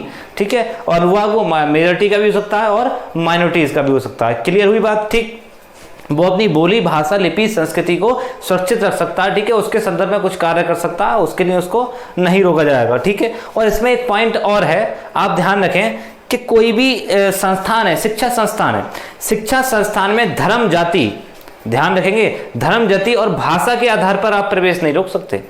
यानी कि अगर मैं तमिल भाषा बोलता हूँ, तमिल है, और आपके शिक्षा संस्थान में एडमिशन लेना चाहता हूँ, तो आप मुझे ये कहकर नहीं रोक सकते कि आपको ये भाषा नहीं आती है तो आपका प्रवेश वंचित किया जाता, आपको प्रवेश नहीं दिया जाता। तो ये आपके इसी मौलिक अधिकार का उल्लंघन होगा, और वो कहाँ चला जाएगा? Supreme court. या किसी धर्म जाति का है, मैं किसी जाति का हूँ कि आप इस जाति के लोग इसमें नहीं आएंगे, इस धर्म के लोग नहीं आएंगे, इस भाषा के लोग नहीं आएंगे, इन 3 के बेस पर। लेकिन लिंग के आधार पर, ध्यान रखेंगे, लिंग के आधार पर प्रवेश रोका जा सकता है। अभी एक केस था, मुझे ध्यान नहीं आ रहा, केरल का केस था, एक लेडीज थी, वो एक प्रवेश, वहाँ पर उनको प्रवेश वंचित कर दिया गया महिलाओं के लिए कहकर। ठीक है, तो वो सुप्रीम कोर्ट चले गए कि हमें क्यों रोका गया, तो सुप्रीम कोर्ट ने कहा कि लिंग के आधार पर प्रवेश रोका जा सकता है शिक्षा संस्थानों में। जैसा आपने देखा होगा, अभी लड़कियों के कॉलेज होते हैं, वहाँ लड़के अगर एडमिशन लेने जाएँ कि साहब हमें तो एडमिशन दो, तो मना कर दिया जाएगा, नहीं आपको एडमिशन नहीं दिया जाएगा। क्यों? क्योंकि लिंग के आधार पर प्रवेश रोका जा सकता है। ठीक है, प्रवेश नहीं दे सकता शिक्षा संस्थान, लेकिन 3 आधार पर नहीं रोका जा सकता, भाषा, धर्म और जाति, इनके आधार पर प्रवेश को नहीं रोका जा सकता। तो आप आर्टिकल 29 को समझ गए होंगे, इसमें क्या प्रावधान है। ठीक है, इसको आप पॉज करके आप पूरा नोट कर लें, फिर मैं भी एक आर्टिकल और है इसका, उसकी चर्चा करेंगे, उसके बाद में नेक्स्ट आर्टिकल। देखिए, अब एक अनुच्छेद 30 जो भी मौलिक अधिकार था उसके बचा हुआ था, इसको पढ़ लेते हैं। अनुच्छेद 30 में क्या है? शिक्षा संस्थानों की स्थापना और प्रशासन करने का अल्पसंख्यक वर्ग का अधिकार। आपने देखा होगा कि माइनॉरिटीज स्कूल होते हैं, जैसे कि आप जामिया मिल्लिया इस्लामिया हैं, ठीक है, आपका AMU अलीगढ़ मुस्लिम यूनिवर्सिटी है, तो ये अल्पसंख्यक वर्ग, मुस्लिम वर्ग के लिए उन्होंने अपने संस्थान चला रखे हैं। तो वो इसी आर्टिकल के तहत है जिसमें वो आरक्षित रखते हैं। ज़्यादातर सीटें किसके लिए होती हैं? मुस्लिम्स के लिए होती हैं या अल्पसंख्यकों के लिए होती हैं। ठीक है, जैसे ईसाई है उनके लिए होती है उसमें रिजर्व। तो ये कहता है कि शिक्षा संस्थानों की स्थापना और प्रशासन करने का अल्पसंख्यक वर्ग का अधिकार। उसमें क्या व्यवस्था होगी, उसके क्या रूल रेगुलेशन होंगे, उनकी संस्थान के शिक्षक वो तय करेंगे। ठीक है, वो अपने हिसाब से, अपनी संस्कृति के हिसाब से, संस्कृति को बचाने के लिए, संस्कृति को आगे चलाने के लिए, अपने धर्म की, क्योंकि वो माइनॉरिटीज है, उनकी संस्कृति विलुप्त ना हो जाए, तो ऐसे वो शिक्षण संस्थानों को खोलेंगे और उसमें अपने जो अल्पसंख्यक माइनॉरिटीज के व्यक्ति हैं उनको शिक्षा देंगे और अपने धर्म को मतलब अपनी माइनॉरिटीज को बचाने की कोशिश करेंगे, अल्पसंख्यक वर्ग को बचाने की। ठीक है, तो उसके तहत वो अपने प्रशासन चलाएंगे, उस कॉलेज में संस्थान खोलेंगे, ये उनको अधिकार प्रदान करता है अनुच्छेद 30। ठीक है, अब बात करते हैं अभी अगला आर्टिकल। देखिए, अब बात करते हैं नेक्स्ट आर्टिकल की। देखिए, अब तक हमने अनुच्छेद 30 की बात करी है और अनुच्छेद 31 के बारे में मैंने आपको शुरुआत में बताया था कि संपत्ति के अधिकार अर्जन करने की जो विधियां हैं वो आर्टिकल 31 में है और जो संपत्ति का अधिकार है वो आर्टिकल 19 फर्स्ट चा में है। और इन दोनों को ही 44वां संविधान संशोधन 1978 के तहत क्या कर दिया गया है? निरस्त, मतलब मौलिक अधिकार से निरस्त करा गया है और फिर इनको उसी संविधान में आर्टिकल 300 का में कानूनी अधिकार बनाकर रख दिया गया है। तो इसकी चर्चा मैंने शुरू में कर ली थी। तो हम बात करते हैं आर्टिकल 32, आर्टिकल 32 संवैधानिक उपाचारों का अधिकार। देखिए इसको संविधान की आत्मा कहा गया है, इसी आर्टिकल को, ये क्वेश्चन बहुत पूछा जाता है। तो डॉक्टर भीमराव अंबेडकर के द्वारा इस आर्टिकल को संविधान की आत्मा कहा गया है। ठीक है, वैसे संविधान की आत्मा प्रस्तावना को भी कहा है, ठाकुरदास भार्गव ने प्रस्तावना को, और भी कई चीजें कही गई हैं। ठीक है, लेकिन यहाँ पर यदि इस आर्टिकल की बात करी जाए तो इस आर्टिकल से रिलेवेंट है डॉक्टर भीमराव अंबेडकर। अब बात करते हैं इस आर्टिकल में है क्या। देखिए संवैधानिक उपाचारों का अधिकार में जो हमारा सुप्रीम कोर्ट है, सर्वोच्च न्यायालय, वो हमारे मौलिक अधिकारों को न्यायिक संरक्षण प्रदान करता है। यानी कि यदि हमारे किसी मौलिक अधिकार का हनन होता है, शोषण उसका, ठीक है, शोषण होता है, तो उस अधिकार को बचाने के लिए हमारे फेवर में, हमारे लिए कवच के रूप में ये आर्टिकल 32 में कौन है, सुप्रीम कोर्ट है। ठीक, लेकिन क्या सिर्फ मौलिक अधिकारों का शोषण होने से या हनन होने से सिर्फ सुप्रीम कोर्ट बचाता है? नहीं, उच्च न्यायालय भी बचाता है, हाई कोर्ट। वो प्रावधान किसमें, आर्टिकल 226 में।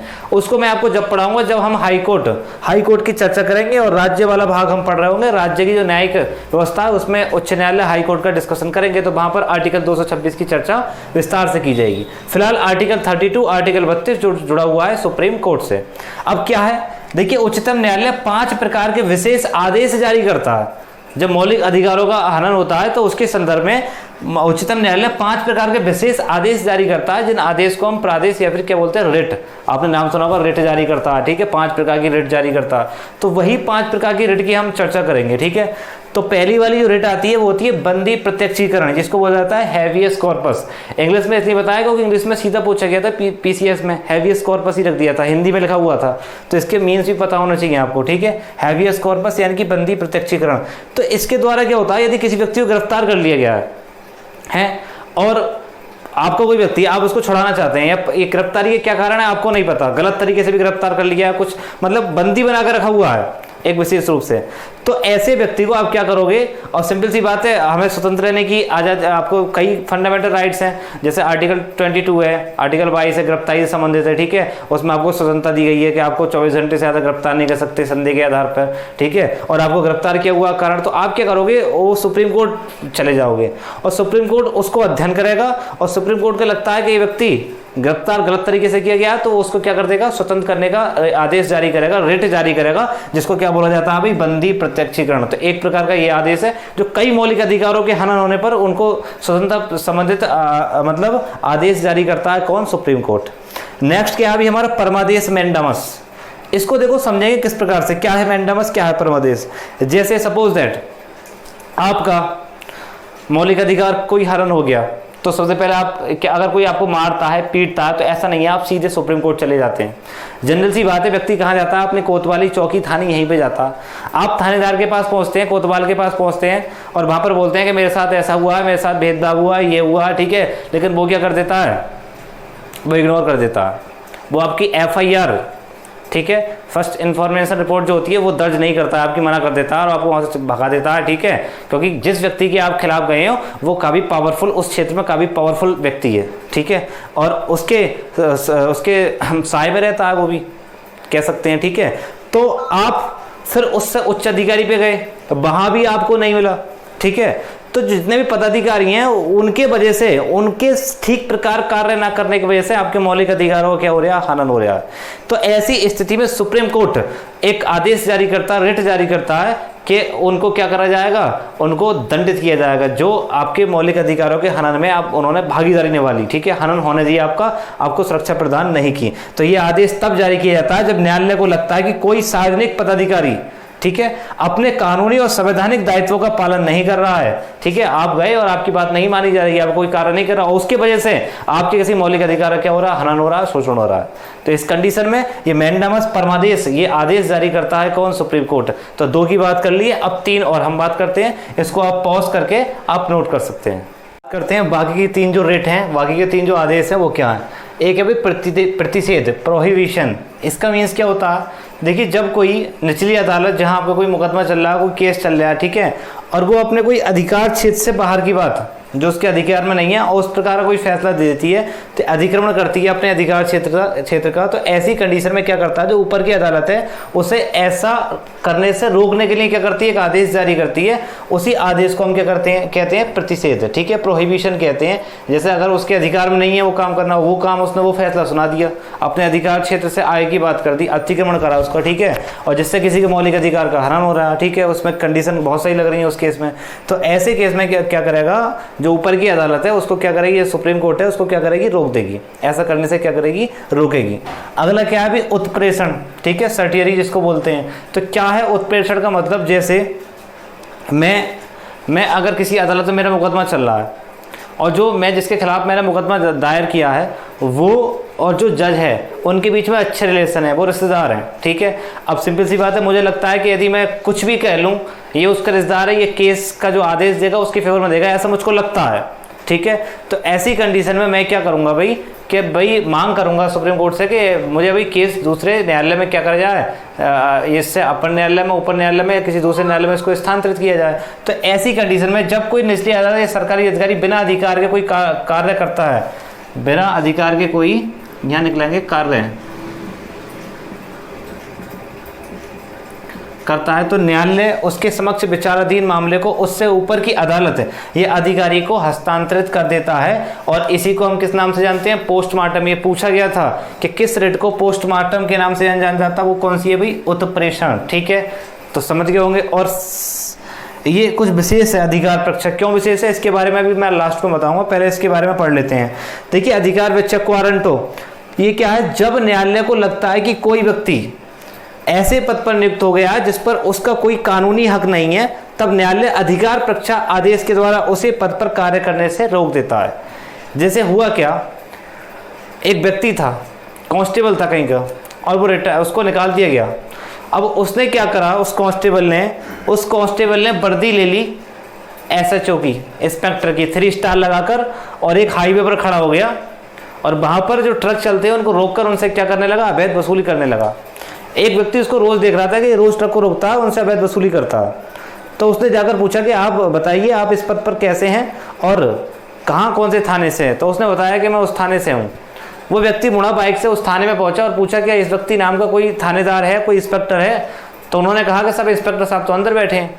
तो बोले फिर वो व्यक्ति कौन है जो सड़क पर वहाँ पर क्या कर रहा है, अवैध वसूली कर रहा है, उघाई कर रहा है, वो किस हक से उस पद पर है, ठीक है।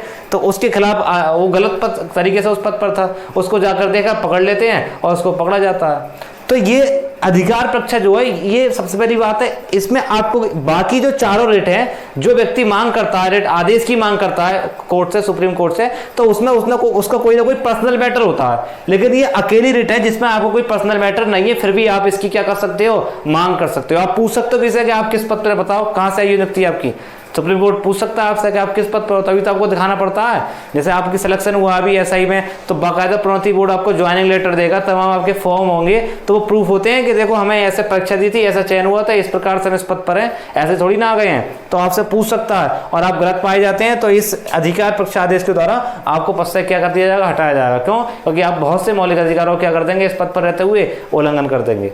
तो ये 5 रेट थी जो आपको बताएगी, आप पॉज करके इनको नोट कर सकते हैं। अब कुछ आर्टिकल हो रहे हैं, उनकी ओर चर्चा करनी है हमें। देखिए अब बात करते हैं हम अनुच्छेद 33 की। अनुच्छेद 33 में क्या है, सुरक्षा बलों और सुरक्षा वीरों के सदस्यों में अनुशासन बनाए रखने के लिए कुछ मौलिक अधिकारों को क्या कर दिया गया, निलंबन। यानी कि जो सेना होती है या सुरक्षा बल होते हैं, उनमें यूनिटी या इस प्रकार की यूनिटी न बन पाए जिससे कि वो विद्रोह कर सकें और अराजकता की भावना पैदा हो जाए सेना में, किसी चीज़ में, जो देश की अखंडता के लिए क्या बन जाएगा, खतरा बन जाएगा। तो इसलिए कुछ सुरक्षा वीरों को लेकर या कुछ सुरक्षा बलों को उनके मौलिक अधिकारों से क्या कर दिया जाता है, निलंबन। इसलिए वहाँ के कानून क्या होते हैं, सख्त होते हैं, ठीक। अनुच्छेद 34 अनुच्छेद जो 34 है, इसमें प्रावधान किया गया है कि जब किसी क्षेत्र में सेना वृद्धि, मार्शल लॉ जिसको हम कहते हैं, सेना वृद्धि प्रवृत्त है, तो इस भाग द्वारा प्रदत्त अधिकारों का क्या होता है, निर्बंधन। यानी यहाँ कोई सेना मार्शल लॉ लगा हुआ होता है तो वहाँ पर स्वतंत्रताएं, कुछ प्रकार की मौलिक अधिकारों की क्या होती है, बंद होती है। जैसे बाहर घूम रहे हैं, टहल रहे हैं, गा रहे हैं, शोर मचा रहे हैं, इन सब चीज़ों पर बैन है। आप प्रोग्राम कर रहे हो उस पर बैन है। सेना अपने हिसाब से वहाँ की सारा जो मेंटेनेंस तय करती है, क्योंकि वहाँ की सुरक्षा की जिम्मेदारी किसकी हो जाती है, फिर सेना की हो जाती है। तो जहाँ पर सैन्य लॉ यानी कि मार्शल लॉ लागू होता है, वहाँ पर कुछ अधिकारों का क्या रहता है, मौलिक अधिकारों का निर्बंध है। यहाँ पर आप वहाँ पर मौलिक अधिकारों की कुछ मौलिक अधिकारों की मांग नहीं कर सकते, ये प्रावधान करता है आर्टिकल 34।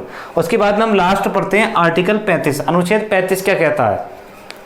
अनुच्छेद 35 ये प्रावधान करता है कि जो भाग है यानी कि जो आपका मौलिक अधिकारों का भाग 3 है, इस भाग 3 में क्या है, इसको प्रभावी रूप से बनाने के लिए यानी कि मौलिक अधिकारों को खत्म नहीं कर सकते, लेकिन मौलिक अधिकारों को प्रभावी बनाने के लिए संसद को ये अधिकार है कि वो क्या कर सकती है, नियम कानून बना सकती है। सिर्फ किसको? संसद को। ये ध्यान रखना, कई बार पूछा गया है कि मौलिक अधिकारों को प्रभावी करने संबंधी कानून किसको पावर है, राष्ट्रपति को, संसद को, राज्य विधानमंडल को, किसको? तो ध्यान रहे कि वहां क्या टिक करेंगे आप, संसद। संसद मौलिक अधिकार संबंधी क्या बना सकती है, कानून, उनको प्रभावी करने के लिए, ना कि उनको नकारात्मक नहीं सकारात्मक परिवर्तन कर सकती है, नकारात्मक परिवर्तन नहीं कर सकती। ये आपको बताया गया था, कई केस आए थे, केशवानंद भारती केस में भी चर्चा करी गई है। ठीक है, अब आपका नेक्स्ट क्या है अभी, इसको हम बता दूं। जब संविधान कि आर्टिकल 352 के तहत राष्ट्रपति राष्ट्रीय आपात लगाता है, इमरजेंसी लगाता है, तो मैंने पहले भी बताया था कि जब 352 के तहत इमरजेंसी लगती है तो संविधान का आर्टिकल 358 ये प्रावधान कराता है कि जैसे ही 352 के तहत राष्ट्रीय आपात लगेगा तो 358 के तहत जो अनुच्छेद 19 के तहत जो 5-6 प्रकार की स्वतंत्रता मिली हुई थी ना, संचरण करने की, सम्मेलन करने की, संगम बनाने की, वो सारी की सारी स्वतंत्रताएं खुद ब खुद क्या हो जाएंगी, समाप्त। राष्ट्रपति को आदेश करने की आवश्यकता नहीं है। जैसे ही 352 आपका लागू होगा, 358 के तहत अनुच्छेद 319 में मिलने वाली आपको सारी स्वतंत्रता मौलिक अधिकार की, वो सब क्या हो जाएंगी, खत्म हो जाएंगी। और आर्टिकल 359 ये प्रावधान कराता है कि अनुच्छेद 20 और 21 को छोड़कर, किसको? 20 और 21 को छोड़कर बाकी सारे मौलिक अधिकारों को निलंबित करने की पावर किसके पास रहेगी? राष्ट्रपति के पास। किसको वो निलंबित करता है, किसको नहीं करता? तो ध्यान रहेंगे, 19 निलंबित हो जाता है 100% और 20 और 21 कभी निलंबित नहीं होते। और बाकी मौलिक अधिकार किसके पास होते हैं? राष्ट्रपति के इमरजेंसी में कौन से वो निलंबित कर रहा है और कौन से मौलिक अधिकार आपके जीवित रहेंगे इमरजेंसी के दौरान। तो ये पूरा चैप्टर रहा भी किसका भी, मौलिक अधिकारों का। जल्दी मैं आपको इसकी पूरी पीडीएफ दे दूंगा, और जो आप मांग कर रहे थे क्वेश्चंस की, तो मैं जल्दी क्वेश्चंस भी टॉपिक वाइज आपको उपलब्ध करा दूंगा, संविधान सभा से जुड़े हुए या किसी से जुड़े हुए जो एमसीक्यू हैं, जिससे कि आप अटेम्प्ट कर पाएं और अपनी योग्यता को देख पाएं आप क्या हैं। ठीक है, और पिछले कुछ समय से हमारी क्लास नहीं हो पा रही थी, मैंने बताया था पहले मेरा एक्सीडेंट हो गया था पैर का, फिर टेक्निकल इश्यूज आ गए तो थोड़ी प्रॉब्लम रही, और लॉकडाउन की वजह से काफ़ी प्रॉब्लम रही है। ठीक है, लेकिन अब आप कोशिश करेंगे कि आपकी क्लास रेगुलर आपको मिलती रहे। ठीक है, जैसे जैसे हम वीडियो बनाते रहेंगे, अपलोड होती रहेंगी, आप इसको देखिए। और यदि आपको ये वीडियो पसंद आती है तो ज़्यादा से ज़्यादा क्या करें, इसको शेयर करें सब जगह। ठीक है, और इसी के साथ आज की क्लास को समाप्त करते हैं। जय हिंद, जय भारत।